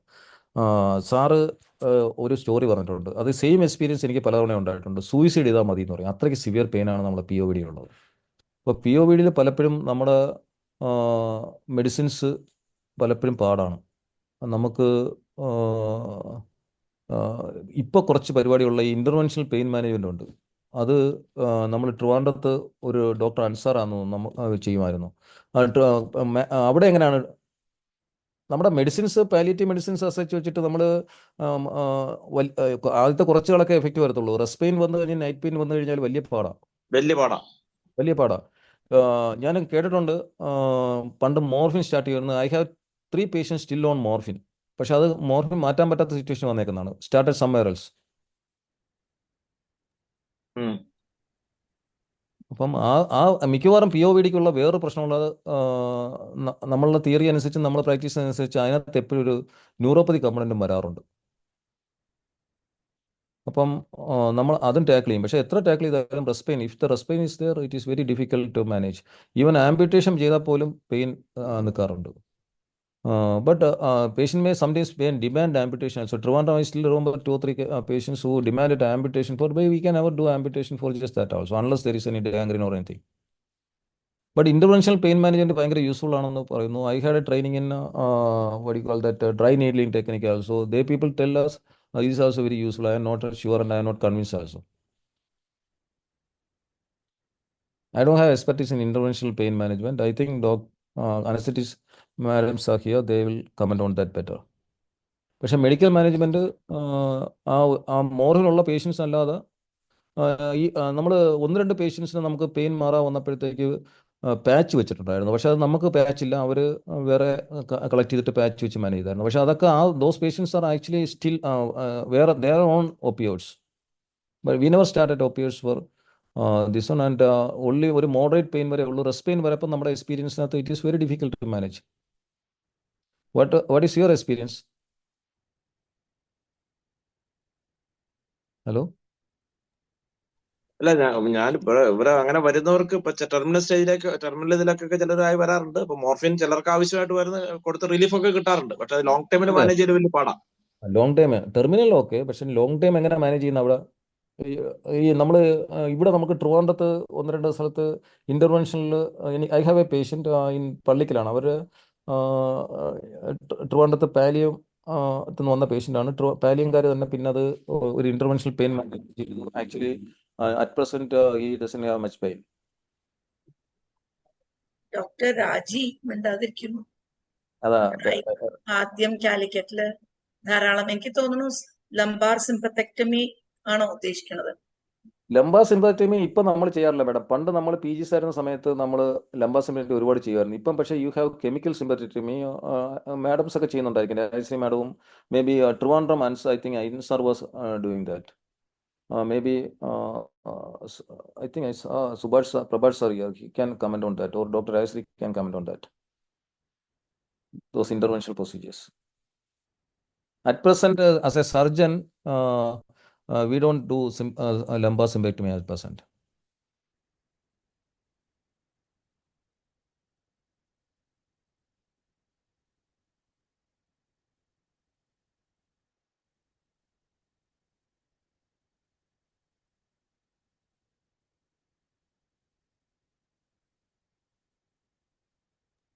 രാജീജി ഇല്ലേ? രാജിയെ കാണാനില്ല, അല്ലെങ്കിൽ രാജിയൊക്കെ സ്ഥിരം ചെയ്യണതായിരുന്നു. അവരും കെമിക്കൽ സിംപത്തക്ടമി തന്നെയാണ് ഞാൻ ഉദ്ദേശിച്ചത്. ബ്യൂപ്പിവെക്കേനും വേറെ എന്തോ വെച്ചിട്ടാണ് അന്ന് ചെയ്യുന്നത്. 2002-2003 കാര്യമാണ്. ഡോക്ടർ മാത്യൂസിനും അറിയുണ്ടാവും അല്ലെ? അല്ല, അത് അന്ന് അവിടെ ചെയ്യാറുള്ളതാണ്. നല്ല റിസൾട്ടും കാണാറുള്ള. പക്ഷെ ഇപ്പൊ അധികം ഒന്നും നമുക്ക് പെരിഫറയിൽ ചെയ്യുന്ന ഇൻസ്റ്റിറ്റ്യൂഷൻസ് ഇല്ല അതായിട്ട്. ഭയങ്കര നല്ല റിസൾട്ടാണ്. 2 പേഷ്യൻറ്റിനെ നമ്മൾ കണ്ടിട്ടുണ്ട്. 2 ട്രിവാൻഡ്രത്ത് ഉള്ളൊരു ഫേമസ് സ്ഥലത്താണ് ചെയ്തത്. അത് നല്ല റിസൾട്ടാണ്. ഒന്നിന് റിപ്പോർട്ട് അനുസരിച്ച് ആക്ച്വലി അത് അറ്റംപ്റ്റ് ചെയ്തേ ഉള്ളൂ, പക്ഷേ പേഷ്യൻറ്റ് നല്ല കംഫർട്ടാണ്. I call back the physician or somebody who did that also. And as per the records also, actually ആയിട്ട് പ്രൊസീഡ് ചെയ്തിട്ടില്ല. But the patient still believe that അത് ചെയ്തു, അയാൾക്ക് പെയിൻ മാറി എന്നാണ് പറയുന്നത്. കേട്ടോ,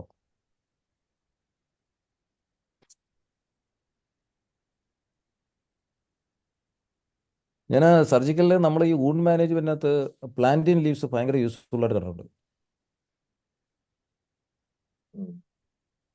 അത് കാലിക്കറ്റ് മിംസിൽ അവർ 2000-ലാണെന്ന് തോന്നുന്നു, അതോ 2002-03 ടൈമിലോ അവിടെ ഡോക്ടർ റോജൻ കുരുവിള എന്നൊരു ഡോക്ടർ ഉണ്ടായിരുന്നു. He got that idea from somewhere else.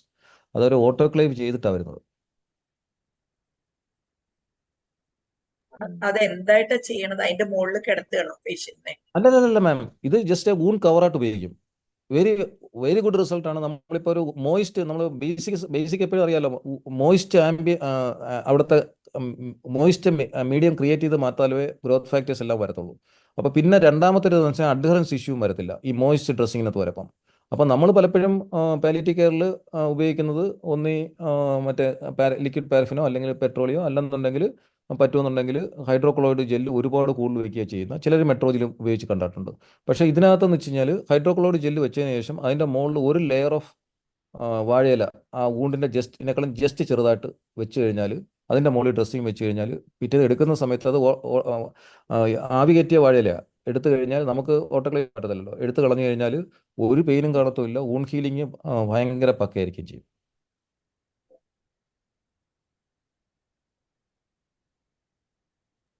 രണ്ടു ദിവസം മുമ്പ് എനിക്കൊരു പേഷ്യന്റ് ഉണ്ടായിരുന്നു, ഇന്നലെ മരിച്ചു എന്ന് പറഞ്ഞു. അയാള് ഒരു തരത്തിലുള്ള ബെഡ് സോറും ഇല്ല. കടലാസിലാണ് അത്ര കിടത്തിയിരുന്നത്. 6 മാസമായിട്ട് കടലാസ്, സാധാരണ ന്യൂസ് പേപ്പർ, അതിലാണ് കിടത്തിയത്. അവര് ക്ലെയിം ചെയ്യണു കെയർ ഗിവേഴ്സ് 2-3 നേരം മാറ്റും, എന്നിട്ട് ഈ ന്യൂസ് പേപ്പർ അവരുടെ ബെഡിന്റെ മീതെ വിരിച്ചിട്ട് അതിന്റെ മുകളിൽ കിടത്തിയത് കാരണമാണ് അദ്ദേഹത്തിന് ബെഡ് സോർ ഇതുവരെ ഇല്ലാതിരുന്നത്. അവര് പക്ഷേ ടേൺ ചെയ്യുന്നുണ്ടായിരിക്കും മാഡം. കൃപാസനം പേപ്പറൊന്നും അല്ലല്ലോ. കൃപാസനം പേപ്പറൊന്നും അല്ലല്ലോ. ആയിരുന്നു, അത് ഞാൻ പറഞ്ഞില്ല എന്നേ ഉള്ളൂ. പാലായിൽ അത് തന്നെയായിരുന്നു. Maybe frequent changing of position might have helped.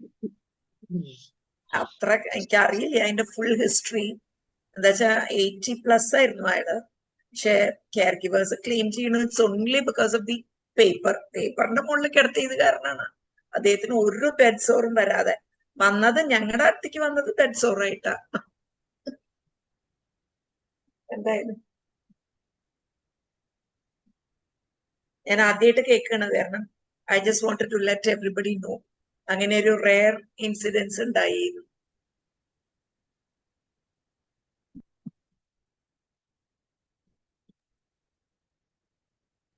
Nida, that means can you recommend newspaper for patients? No, no, no.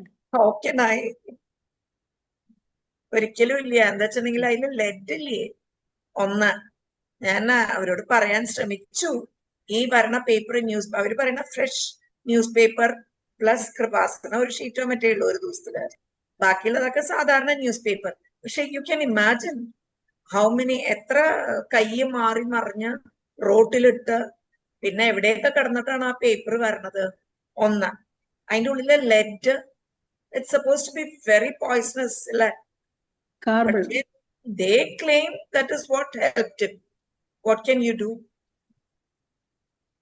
What I feel is നമുക്ക് ഇങ്ങനെ ഒരുപാട് മെറ്റീരിയൽസും ഒരുപാട് മെത്തേഡ്സും പറയുമ്പം നമുക്ക് അതെല്ലാം തന്നെ അങ്ങ് നമുക്ക് നമ്മുടെ പേഷ്യൻസിന് പറഞ്ഞു കൊടുക്കാൻ പറ്റത്തില്ല. ബിക്കോസ് അവരതിനെ അവരുടെ ഓൺ വേയിലായിരിക്കും പലപ്പോഴും എടുക്കുന്നത്. നമ്മളിപ്പോൾ അതുകൊണ്ടാണ് ഞാൻ പറഞ്ഞത്, ഇപ്പോൾ നമ്മൾ പറയുക ഇങ്ങനെ ഒരു പേഷ്യൻ്റ് ന്യൂസ് പേപ്പറിൽ കിടന്നത് കൊണ്ട് മാറി എന്നും പറയുകയാണെങ്കിൽ അറിയാമല്ലോ എന്താ സംഭവിക്കുന്നത്. അപ്പം അതുകൊണ്ട് എനിക്ക് എപ്പോഴും തോന്നാനുള്ള നമുക്കൊരു സ്റ്റാൻഡർഡൈസ്ഡ് മെത്തേഡ് വേണം, അതിൽ വേണം നമ്മൾ പോവാൻ. ഇപ്പോൾ ഡോക്ടർ അത് പറഞ്ഞ ദിസ് പ്ലാങ്ടൈൻ ലീവ്സ് ഞാൻ ഓർക്കുന്നുണ്ട്. ഞാൻ ഡോക്ടറെ അതും എന്നെ അറിയില്ല, അതുകൊണ്ട് ഞാൻ പറയാം പ്ലാസ്റ്റിക് സർജൻ. ഞങ്ങൾ ഈ 90s ബേൺസിന് ട്രൈ ചെയ്തിട്ടുണ്ട് പ്ലാങ്ടൈൻ ലീവ്സ്. പക്ഷെ അത് നമുക്കൊരിക്കലും യൂസ്ഫുൾ അല്ലായിരുന്നു. അത് വളരെ ഇൻഫെക്ഷനൊക്കെ ഉണ്ടാക്കി അത് ഞങ്ങൾ വേണ്ടാന്ന് വെച്ചു. അപ്പൊ അത് പക്ഷെ ഇപ്പോ ഇങ്ങനെ ഒരു മെത്തേഡ് ട്രൈ ചെയ്ത് എഫക്റ്റീവ് ആവുന്നെങ്കിൽ ഓക്കെ. പക്ഷെ അത് നമുക്ക് അങ്ങനെ പറഞ്ഞു കൊടുക്കണമെങ്കിൽ അതൊരു നമുക്കൊരു അക്സെപ്റ്റഡ് സ്റ്റാൻഡേർഡ് ആവണം. പിന്നെ അതുപോലെ നമുക്ക് പേഷ്യൻ്റെ അടുത്ത് പറയുന്നതിന് മുമ്പ് നമുക്ക് അവരുമായിട്ട് സംസാരിച്ച് അവരുടെ എല്ലാം നോക്കി വളരെ അപൂർവമായിട്ടല്ലേ ഇത് ചെയ്യത്തുള്ളൂ. കാര്യം ബാക്കിയുള്ള എല്ലാ ഓപ്ഷൻസും ഇല്ല. വേറെ അവരുടെ അടുത്ത് പറയും ഇങ്ങനെയൊക്കെ ഓപ്ഷൻസ് ഉണ്ട്. കാര്യം what I found was if you discuss with the persons and അവരുടെ അടുത്ത് അതിനെപ്പറ്റി കൺവിൻസ് ചെയ്തിട്ട് വേണം. നമുക്ക് നിർബന്ധമില്ലല്ലോ. We are not very particular that we should use that.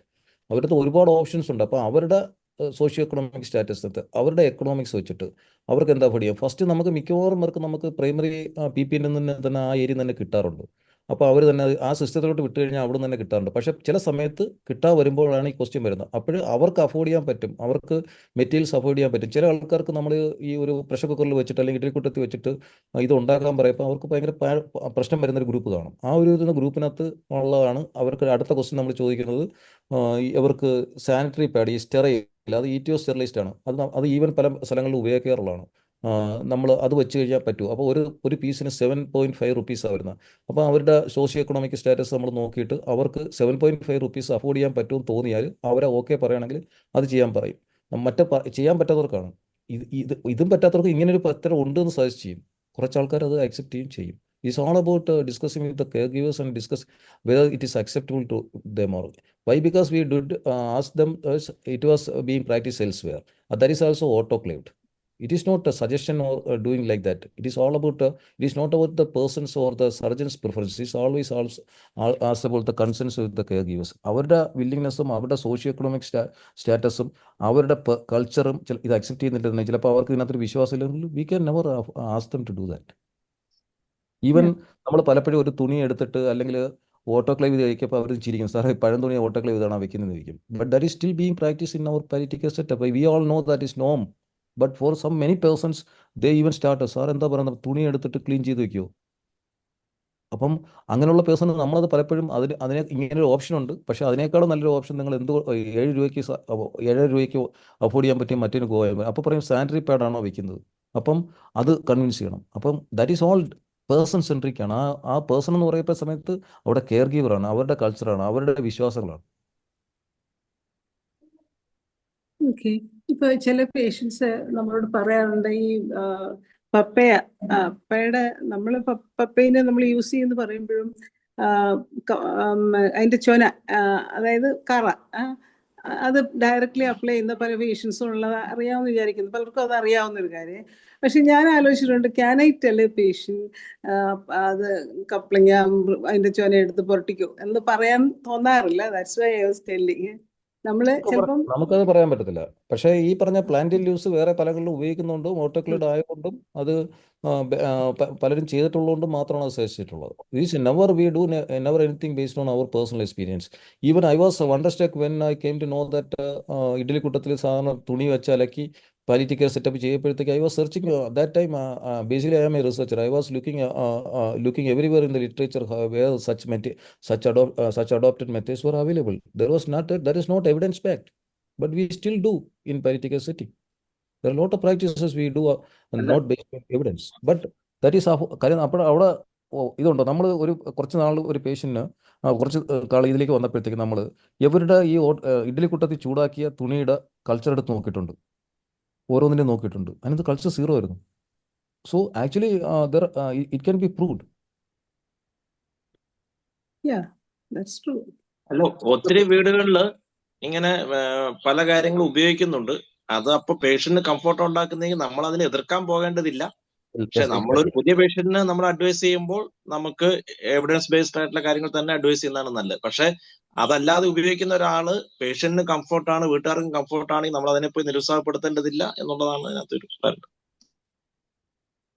Exactly.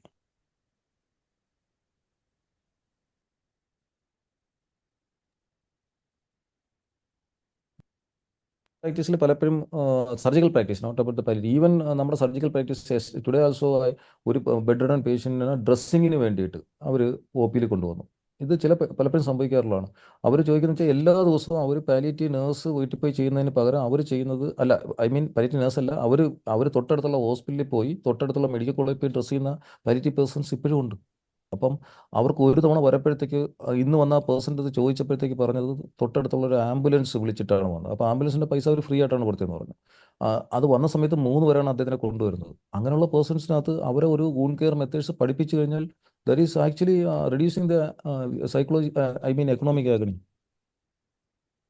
അല്ല, നമ്മുടെ ഹോം കെയർ സിസ്റ്റം മെയിൻ അതായിട്ടാണ് ചെയ്യുന്നത്. കാരണം നമ്മുടെ ഹോം കെയർ സിസ്റ്റത്തില് വീട്ടുകാരെ വൂണ്ട് കെയർ പഠിപ്പിച്ചു കൊടുക്കുക, അതിനുള്ള മെറ്റീരിയൽസ് കൊടുക്കുക, അതിന്റെ ടെക്നിക്സ് പറഞ്ഞു കൊടുക്കുക, അതാണ് ചെയ്യുന്നത്. അതുകൊണ്ട് വൂണ്ട് കെയർ ഒത്തിരി ബെറ്റർ ആയിട്ടുണ്ട്. നമുക്ക് നമ്മുടെ പാലിയേറ്റീവ് കെയർ ഫീൽഡിലുള്ള ഹോം കെയർ ടീം കൊണ്ട് വന്നിട്ടുള്ള വലിയൊരു മാറ്റം അതാണ്. സ്മെല് ചെയ്ത ആൾക്കാർ കിടക്കുന്നില്ല. പിന്നെ നമുക്ക് ഇപ്പിനി അടുത്ത അഡ്വാൻസിൽ വരേണ്ടത് ഇതിൽ ഏതൊക്കെ വൂണ്ട് ഉണക്കാൻ പറ്റും എന്നുള്ളൊരു കാര്യവും, ഉണക്കാൻ പറ്റുന്ന, അതായത് ഹീൽ ചെയ്യാൻ പറ്റുന്ന വൂണ്ട്സ് സെലക്ട് ചെയ്ത് അതിന് വേറെ ടെക്നിക്സ് ഉപയോഗിച്ച് ഹീൽ ചെയ്യുന്നതിന് എന്തെങ്കിലും കാര്യങ്ങൾ അപ്ലൈ ചെയ്യാൻ പറ്റുമോ എന്നുള്ളതാണ് നമ്മുടെ അടുത്ത ലെവലിലേക്ക് പോയിക്കൊണ്ടിരിക്കുന്നത്.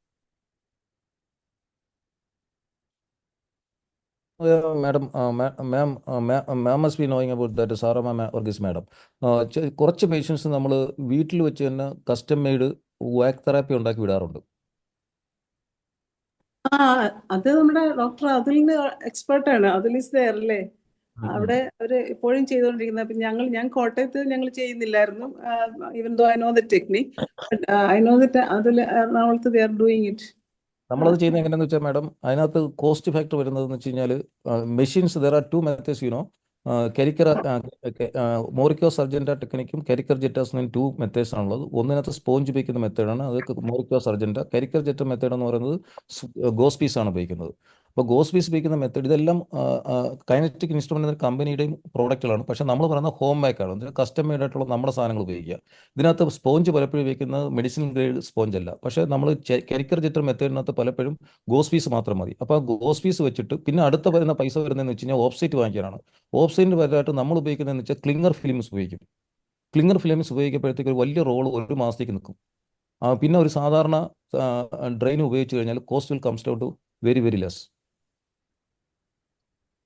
ഈ പറഞ്ഞത് ഞങ്ങൾ നേരത്തെ ചെയ്യാറുണ്ടായിരുന്നു, ഈ ക്ലിങ്ങർ ഫിലിംസ് വെച്ച്. അത് വളരെ കോസ്റ്റ് കുറവ്. അന്ന് നമുക്ക് ആക്ച്വലി ഞാൻ പറയുന്നത് കുറെ വർഷങ്ങൾക്ക് മുമ്പ് അന്ന് ഈ മെഷീൻസിനെല്ലാം ഭയങ്കര കോസ്റ്റ് ആയിരുന്നു. അപ്പൊ അന്ന് നമ്മുടെ സക്ഷൻ മെഷീൻ വെച്ച് നമ്മൾ ചെയ്യാറുണ്ടായിരുന്നു. ഞാൻ ഉദ്ദേശിക്കുന്ന വാർഡില്. പക്ഷെ ഇപ്പൊ ആ ഒരു സ്റ്റേജ് കഴിഞ്ഞല്ലേ. ഇപ്പൊ എല്ലാരും മെഷീൻസ് തന്നെ വെച്ച് ഇപ്പൊ ചെയ്തുകൊണ്ടിരിക്കുന്നു. ഈവൻ അതിൽക്ക് പറയുന്നത് നമ്മുടെ സാധാരണ സെക്ഷൻ മെഷീൻസ് തന്നെ ഇപ്പം ചെയ്യുന്നുണ്ട്. അതുപോലെ ഈ പോളിവൈനൽ സ്പോഞ്ച് ഇല്ലേ നമ്മൾ സാധാരണ യൂസ് ചെയ്യുന്നത്, അത് 2 വെച്ച് സ്പോഞ്ച് ഉണ്ട് മാഡം. പോളി വിനൈൽ സ്പോണ്ട്, പോളി യൂറത്തിൻ ഉണ്ട്. ഒന്ന് ബ്ലാക്ക് കളറാണ്, ഒന്ന് മറ്റു കളറാണ്. ഇതിൽ 2 മെഡിസിൻ ഗ്രേഡ് അല്ല നമുക്ക് കിട്ടുന്നത്. പോളിയൂറത്തിൻ അല്ലേ സാധാരണ അവർ ഉപയോഗിക്കുന്നത്? രണ്ടും ഉപയോഗിക്കാം. പോളി വിനൈൽ ആൽക്കഹോൾ ഉപയോഗിക്കാം, പോളി യൂറത്തിൻ ഉപയോഗിക്കാം. രണ്ടിനും തമ്മിൽ ഇതിനകത്തുള്ളൊരു 5 പ്രിൻസിപ്പിൾസ് ആണെന്നുള്ളത്. ഒന്നെന്ന് വെച്ച് കഴിഞ്ഞാൽ ഓൺ ആൻഡ് ഓഫ് ആണോ, കണ്ടിന്യൂസ് ആണോ. രണ്ടുള്ളത് ഏത് മീഡിയം ആണെന്നുള്ള. മൂന്നുള്ളത് എത്ര പ്രഷർ വയ്ക്കുന്നുള്ളതാണ്. ഇപ്പോഴത്തെ ഒരു ക്വസ്റ്റിന് ഓൺ ആൻഡ് ഓഫ് ഇപ്പം മാറി. ഇന്റർമീഡിയറ്റ് ആവണോ നിർബന്ധമില്ല, കണ്ടിന്യൂസ് ആയാലും കുഴപ്പമില്ല. പിന്നെ പ്രഷർ ഈ should not be more than 200 ആയിരിക്കണം, 100ന് മുകളിലും ആയിരിക്കണം. അപ്പോൾ ഇതൊക്കെ നമുക്ക് ഈസി ആയിട്ട് അച്ചീവ് ചെയ്യാൻ പറ്റും. ഈവൻ വിത്ത് ഒരു ചെറിയ ഗുണ്ടിനകത്ത് കുറച്ച് ഏരിയ ഉള്ള ഒരു 20 cc സിറിഞ്ചിനകത്ത് സിറിഞ്ച് എടുത്ത് സക്ക് ചെയ്തതിനു ശേഷം അതിനടുത്ത് വേറെ സ്റ്റിക്ക് എടുത്ത് ഒട്ടിച്ച് വെച്ച് കഴിഞ്ഞാൽ തന്നെ സെക്ഷൻ നിൽക്കാൻ പറ്റും. സാറ് ഇത് എത്ര ചെയ്തിട്ടുള്ള experience സാറിനുണ്ട്? I have a lot of experience. I have a lot of experience in home back because ഓരോ സാധനം ചെയ്യുന്നത് ഒരുപാട് സർജിക്കൽ പ്രാക്ടീസിൽ ഒരുപാട് എക്സ്പീരിയൻസ് ഉണ്ട്. പാലിറ്റീവ് മാത്രമല്ല, സർജിക്കൽ ഒരുപാട് എക്സ്പീരിയൻസ് ഉണ്ട്. കാരണം എന്ന് വെച്ച് കഴിഞ്ഞാൽ നമുക്ക് ഇതിനകത്ത് ഓരോ കോസ്റ്റ് വെച്ചിട്ടായിരുന്നു ഉണ്ടായിരുന്നത്. Still also I know my friends in plastic surgery. അതിനകത്ത് ഒറിജിനൽ വാക്ക് മെത്തേഡ്സ് ഉപയോഗിച്ച് കഴിഞ്ഞാൽ കോസ്റ്റ് തന്നെയാണ്. That cannot be afforded by my patients. Home നമ്മള് കുറച്ച് നമ്മുടെ ഫീൽഡിലുള്ള, അതായത് ഹോം കെയർ പോകുന്ന കുറച്ച് എക്സ്പെർട്ട് ആയിട്ടുള്ള നഴ്സസും ഒരു സാറും സാറാമ്മ മാഡം ഒക്കെ കൂടി ഒരു വർക്ക്ഷോപ്പ് വെച്ചാൽ നമുക്കൊരു പ്രാക്ടീസ് ഉണ്ടാക്കിയെടുക്കാൻ പറ്റൂലേ? ഷുവർ ഉണ്ടാക്കാം. ഇതിനകത്ത് ഓർക്കേണ്ട നമുക്ക് 2-3 ക്വസ്റ്റ്യൻസേ ഉള്ളൂ. നമുക്ക് ഈ സ്പോഞ്ച് പലപ്പോഴും നമ്മൾ തുടങ്ങിയ സമയത്ത് സ്പോഞ്ച് ഉപയോഗിച്ചിരുന്ന കടകളിൽ നിന്നുള്ള അപ്പോസിറ്റ് സ്പോഞ്ചാണ്. അത് മെഡിസിനൽ ഗ്രേഡ് അല്ല. ആ ടെക്നിക്കിന്റെ പേര് മോറിക്യോ സർജന്റെ ടെക്നിക്കാണ്. അതിനേക്കാളും ബെറ്റർ ടെക്നിക്കാണ് കരിക്കർ ജെറ്റാസ്. ഇതിനകത്ത് മൈക്രോ സ്ട്രെയിൻസ് ആണ് ഇതിന്റെ ഫിലോസഫി എന്ന് പറഞ്ഞാൽ. മൈക്രോ സ്ട്രെയിൻസ് ഉണ്ടാക്കുക, മോയിസ്റ്റ് ആംബിയൻസ് ഉണ്ടാക്കുക, ഇൻഫെക്റ്റർ ഉപയോഗിക്കാതിരിക്കുക. ഈ നമ്മുടെ ഗോസ്പീസ് ഉപയോഗിച്ചാൽ മതി. ഗോസ്പീസിന് അത് മെഡിസിനൽ ഗ്രേഡ് ആണ്, ഒരു കൺഫ്യൂഷനും ഇല്ല. പിന്നെ ഒരേ ഒരു ഇഷ്യൂ വരുന്നത് ഓഫ്സെറ്റ് ഉപയോഗിക്കുമ്പോൾ കുഴപ്പമില്ല. ക്ലിങ്ങർ ഫിലിം ഉപയോഗിക്കുമ്പോഴത്തേക്ക് അതിനകത്ത് എന്തെങ്കിലും ഇഷ്യൂ വരുമോ എന്നുള്ളത് നമുക്ക് ഡൗട്ടാണ്. അപ്പം ഇത് മാത്രമേ ഉള്ളൂ. അത് അഫോർഡബിലിറ്റിക്ക് വേണ്ടി ക്ലിങ്ങർ ഫിങ് വേറെ വഴിയില്ല. പക്ഷെ നമുക്ക് ഈസി ആയിട്ട് ചെയ്യാൻ പറ്റുന്ന ഒരു സാധനം അത്. ഈവൻ കുറച്ച് കൊണ്ടുപോയിട്ട് ഞാൻ പറഞ്ഞില്ലേ, ഡ്രെയിനിന് വീട്ടിൽ കൊണ്ടുപോയിട്ട് ഡ്രെയിൻ ചെയ്യാൻ പറ്റുന്നില്ല എന്നുണ്ടെങ്കിൽ നമ്മളൊരു സിറിഞ്ച് കൊടുത്തിട്ട് ഒരു സിറിഞ്ച് എടുത്തിട്ട്, സിറിഞ്ച് നമുക്ക് ഫ്രീ ആയിട്ടാണ്, ഇല്ലെങ്കിൽ അതിൻ്റെ പൈസ കൂട്ടിയാൽ കൂടുതലായിരിക്കും. ഒരു 20 cc സിറിഞ്ച് എടുത്തിട്ട് അതിനകത്ത് ഇത് വലിച്ചു കൂരിയിട്ട് അതൊന്ന് ഒടിച്ച് കളഞ്ഞിട്ട് ഇതിന് ഇടയ്ക്ക് വെച്ച് കഴിഞ്ഞാൽ സെക്ഷൻ നിൽക്കും. ഓക്കെ, നമുക്കൊരു വർക്ക്ഷോപ്പ് പ്ലാൻ ചെയ്യാം സാർ. അതൊന്ന് ആവശ്യമാണ്. ഈ ക്ലിങ് ഫിലിം എന്ന് പറയുന്നത് നമ്മുടെ വീട്ടിൽ ഉപയോഗിക്കുന്ന ക്ലിങ് ഫിലിം തന്നെയാണോ? ആണ്. അതിനകത്തൊരു പ്രത്യേകതയുള്ള മെഡിസിനൽ ഗ്രേഡ് അല്ലെങ്കിൽ അറ്റ്ലീസ്റ്റ് ഫുഡ് ഗ്രേഡ് ആണ്. അപ്പോസ്റ്റർ ഉപയോഗിക്കുന്ന നമുക്ക് പോളി വിനൈൽ ആൽക്കഹോൾ അല്ലെങ്കിൽ പോളി യൂറത്തിനാണ് അപ്പോസ്റ്റർ ഉപയോഗിക്കുന്നത് തന്നെ. രണ്ടെണ്ണം ഉണ്ട്, കറുത്ത് ഒന്നുമുണ്ട്, മഞ്ഞ നിറത്തിലുണ്ട്, വെള്ള നിറത്തിലുണ്ട്. നമുക്കിവിടെ മഞ്ഞ നിറത്തിലാണ് പണ്ട് വാങ്ങിച്ചുകൊണ്ടിരുന്നത്. അത് നമ്മുടെ സ്പോഞ്ചാണ്. മറ്റേ യഥാർത്ഥ സാധനം വെക്കേണ്ട പോളി യൂറത്തിനോ പോളി വിനൈൽ ആൽക്കഹോളാണ്. അതൊന്നും മെഡിസിനൽ ഗ്രേഡ് നമുക്ക് അവൈലബിൾ അല്ല. Unless you go for kinetic instrument കമ്പനിയുടെ അല്ലെങ്കിൽ മറ്റേ കമ്പനികളുടെ വേണം. ഓക്കെ, അതൊന്ന് പ്ലാൻ ചെയ്യാം സാർ, ചെയ്തോളാം. ഓക്കെ.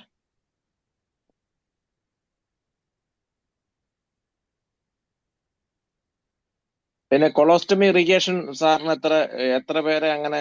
കൊളോസ്റ്റമി ഇറിഗേഷൻ ഞാനല്ല ഡയറക്റ്റ് ചെയ്യുന്നത്. അത് നമ്മുടെ ഹെൽത്ത് എല്ലായിടത്തും ഉണ്ടോ എന്ന് അറിയത്തില്ല. നമ്മുടെ നാട്ടിൽ നമ്മുടെ ഹെൽത്ത് കെയർ സിസ്റ്റത്തിന് അവർക്ക് അഫോർഡ് ചെയ്യാൻ പറ്റുന്നുണ്ട്. അവർ വാങ്ങിച്ചു കൊടുക്കുന്നുണ്ട്, നമ്മുടെ സെക്കൻഡറി പാലിറ്റീവ് നഴ്സുമാർ. ഉണ്ട്. അല്ല, നമ്മൾ ഡയറക്റ്റ് കൊടുത്തിട്ടില്ല, നമ്മൾ അവരിലേക്ക് കൊടുക്കുക. നമ്മുടെ ഇവിടുത്തെ ഒരു ഫിലോസഫി എന്ന് വെച്ചാൽ ഇവിടുത്തെ ഒരു ഫിലോസഫി നമ്മൾ എപ്പോഴും ആ പേഴ്സണെ കഴിവൊന്നും നമ്മുടെ പ്രൈമറി സെക്കൻഡറി പാലിറ്റിലേക്ക് തിരിച്ചുവിടുക. മേ ബി ബിക്കോസ് ഓഫ് അങ്ങനെ ആയിരിക്കണം, അങ്ങനെയാണ് നമ്മൾ ആദ്യം തൊട്ടേ ചെയ്യുന്നത്. മേ ബി നമുക്ക് ഹോം കെയർ ഇല്ലാത്തതുകൊണ്ടായിരിക്കാം, ഒരു എസ്റ്റാബ്ലിഷ്ഡ് വൊക്കേഷൻ അല്ലാത്ത. അത് ക്ലിയർ ആണ്. ഇറിഗേഷൻ നമ്മൾ ഒത്തിരി പ്രൊമോട്ട് ചെയ്യണതാണ്. നമ്മുടെ കുറെ നേഴ്സസിന് അതറിയാം. ബാക്കി കുറച്ചുകൂടെ ക്വാളിറ്റി ഓഫ് ലൈഫ് നമുക്ക് ഇമാജിൻ ചെയ്യാൻ അപ്പുറത്തെ കാര്യം. അവർ പറയുന്ന പലപ്പോഴും കണ്ണു നിറഞ്ഞ് കരഞ്ഞുകൊണ്ടാണ് പറയുന്നത്. സാറേ, ഇപ്പൊ ഒരാൾ എൻ്റെ അടുത്ത് പറഞ്ഞു, എനിക്ക് പറയാൻ പാടാണ്, ഒരാൾ എൻ്റെ അടുത്ത് പറഞ്ഞു, സാറേ ഞാൻ ഇപ്പോൾ ഒരു മനുഷ്യനാണ് തോന്നുന്നു. ആ പറഞ്ഞ വേർഡാണ്, എനിക്ക് മനുഷ്യനാണെന്ന് തിരിച്ചു തോന്നുന്നു. If you can imagine in their position without the fecal and matter coming out of without our control, all those sounds, all those അയാൾ പറഞ്ഞ സെന്റൻസിലാണ്. Can you imagine, sir, in my position? You don't feel like leaving. Catheter withdraw ചെയ്യാൻ പറ്റാതെ വന്നാൽ എന്താ അവിടുത്തെ?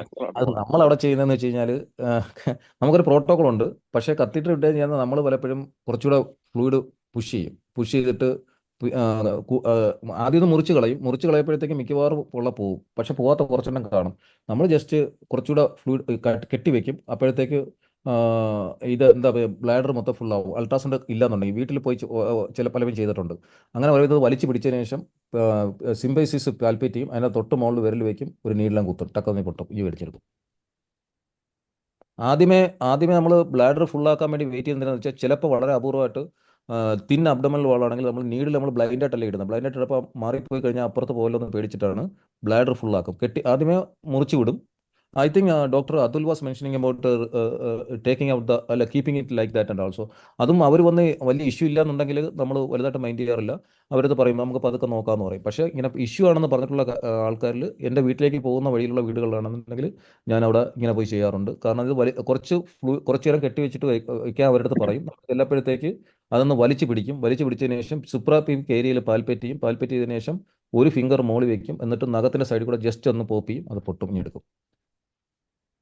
അതിനെ cut ചെയ്യാതിരിക്കുന്നതല്ലേ നല്ലത്? അല്ല, നമ്മൾ കാരണം കട്ട് ചെയ്യാൻ പറഞ്ഞതിന്റെ കാരണം എന്ന് വെച്ച് കഴിഞ്ഞാൽ നമ്മൾ എന്തായാലും അത് എടുക്കുമല്ലോ. കട്ട് ചെയ്യപ്പോൾ മിക്കവാറും സാധനം അങ്ങ് ഒരു മണിക്കൂർ 2 മണിക്കൂർ തന്നെത്താഞ്ഞ് പോരും. അല്ല, അത് നമ്മുടെ ഓപ്പൺ ആക്കിയിട്ടാലും പോരുമല്ലോ, കട്ട് ചെയ്യേണ്ട കാര്യമില്ലല്ലോ. ഓപ്പൺ ആക്കി ഇട്ടാലും മതി. പക്ഷേ ഐ ഡോ നോ, ഞാനത് എൻ്റെ SOP യിൽ ഇപ്പോൾ എഴുതി ചേർത്തിട്ടുണ്ട്. മറ്റേ doctor Atul was mentioning about valve open ആക്കി ഇടാം. valve opener. Actually, in my SOP, it was not there. I added that in my SOP. Thanks to Dr. Adul or somebody. Dr. Adul was mentioning about that. Yes. കാര്യം നമ്മളത് there are a lot of things we do by practice, നമ്മൾ പണ്ടോട്ടെ മുറിക്കുക എന്നുള്ള പരിപാടി. അപ്പോഴേ എടുത്ത് മുറിക്കുക, കുറച്ച് നേരം വെയിറ്റ് ചെയ്യുക, തന്നെത്താഞ്ഞ് പോരും. തന്നെത്താൻ പോയില്ല എന്നുണ്ടെങ്കിൽ മാത്രം പോപ്പ് ചെയ്യുക എന്നുള്ളതാണ്. പക്ഷെ എൻ്റെ ഒരു ഫ്രണ്ടിൻ്റെ ഈ മറ്റേ ആൻജിയോയുടെ ഗൈഡ് ഉണ്ടായിരുന്നു. അത് വെച്ചിട്ട് ഈസി ആയിട്ട് പുഷ് ചെയ്ത് അതൊക്കെ ഹോസ്പിറ്റലിനകത്ത് വന്നാലേ ഉള്ളൂ. വെളിയിൽ പോയി ചെയ്യുമ്പോൾ ജസ്റ്റ് ഒരു നീളെടുക്കുക, പോപ്പിങ് ചെയ്യുക. നമ്മള് ഫീമെയിൽസിന്റെ ആണെങ്കിൽ ചെയ്യുന്നത് അത് ചെയ്യാറുണ്ട്. നമ്മൾ നേഴ്സസ് എക്സ്പെർട്സ് ചെയ്യാറുണ്ട്. നന്നായിട്ട് ഇത് പിടിച്ചിട്ട് വജൈനൽ നീഡിലിട്ട് പൊട്ടിക്കാറുണ്ട്. ഇത് സുപ്രാപീക്ക് വലിയ ഇഷ്യൂ ഉള്ളതായിട്ട് എനിക്ക് തോന്നിയിട്ടില്ല. കാര്യം സുപ്രാപീക്ക് വലിച്ചു പിടിച്ചു കഴിഞ്ഞാൽ അവിടെ തന്നെ ആയിരിക്കും, വേറെ വാളൊന്നും പുറത്തുമില്ല. കാര്യം വെച്ചാൽ നമ്മൾ കുറച്ചു നേരം ഇത് അടച്ചു വെക്കിയപ്പോഴത്തേക്ക് ബ്ലാഡർ നിറയും. പിന്നെ വലിച്ചു പിടിച്ചു കഴിഞ്ഞാൽ ജസ്റ്റ് ആ ഭാഗത്ത് കറക്റ്റ് ടക്കെന്ന് പറഞ്ഞാൽ അതിൽ തന്നെ പൊട്ടുകയും ചെയ്യാറുണ്ട്. വളരെ അപൂർവമായിട്ട് മാത്രം മെഡിക്കൽ കോളേജിലോട്ട് കൊണ്ടുവരുന്ന സമയത്ത് മാത്രം നമുക്കിപ്പോൾ അൾട്രാസൗണ്ട് എടുത്ത് കാഷ്വാലിറ്റി നിന്ന് വെക്കാൻ പറ്റും. കാഷ്വാലിറ്റി വെച്ചിട്ട് നോക്കി ചെയ്യാൻ പറ്റും. പക്ഷേ അതിൻ്റെ ഒന്നും ആവശ്യമില്ല. വീട്ടിൽ വെച്ചാണെങ്കിൽ സിമ്പിളായിട്ട് I think it can be done by even by non surgeons also. അത് ഒരു വലിയ പ്രൊസീജിയറായിട്ട് തോന്നിയിട്ടേ ഇല്ല. If they can do in Ernakulam secondary palliative nurses do peritoneal tapping, then why can they do this this a simple procedure rather than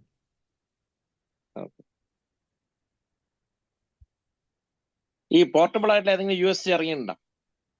ഇല്ല portable USC ഞാൻ WhatsApp university കണ്ടിട്ടേ ഉള്ളൂ, അല്ലാതെ ഐ ഡോണ്ട് ഹാവ് പോർട്ടബിൾ. നമ്മുടെ medical കോളേജിലുള്ള അൾട്രാസൗണ്ടുകൾ നമ്മുടെ പ്രഭാസാറിൻ്റെ കസ്റ്റഡിയിൽ, നമ്മുടെ ഗോകുമാറിൻ്റെ കസ്റ്റഡിയിൽ ഒരു അൾട്രാസൗണ്ട് ആയിരുന്നു ഇപ്പോൾ കാഷ്വാലിറ്റി ഇരിക്കുന്നത്. അത് ഇടയ്ക്ക് എടുത്ത് വെച്ചിരുന്ന് ചെയ്ത് നോക്കിയിട്ടുണ്ട്. പക്ഷേ most often we don't need that. Just ഒരു ബ്ലൈൻഡ് ആയിട്ടൊന്ന് ഇട്ടാൽ മതി. But at present the blind procedures are out of ഇത്. പക്ഷേ ഹോം സെറ്റിങ്ങിനകത്ത് നമ്മൾ അദ്ദേഹത്തിന് നമ്മളൊരു ഹോസ്പിറ്റലിലേക്ക് ട്രാൻസ്ഫർ ചെയ്ത് കൊണ്ടുവരാൻ പറയുകയാണെന്നുണ്ടെങ്കിൽ ഐ തിങ്ക് ഈ secondary nurses can be trained. I don't no. I was wondering if peritoneal tapping can be done. Why can't this simple thing? Only thing നമുക്ക് അവർ ഇഞ്ചുറിയുടെ പേടിയാണ്. അത് ബ്ലാഡർ ഫുള്ളായി കഴിഞ്ഞാൽ ഇഞ്ചുറിയുടെ ക്വസ്റ്റ്യൻ പോയില്ലേ?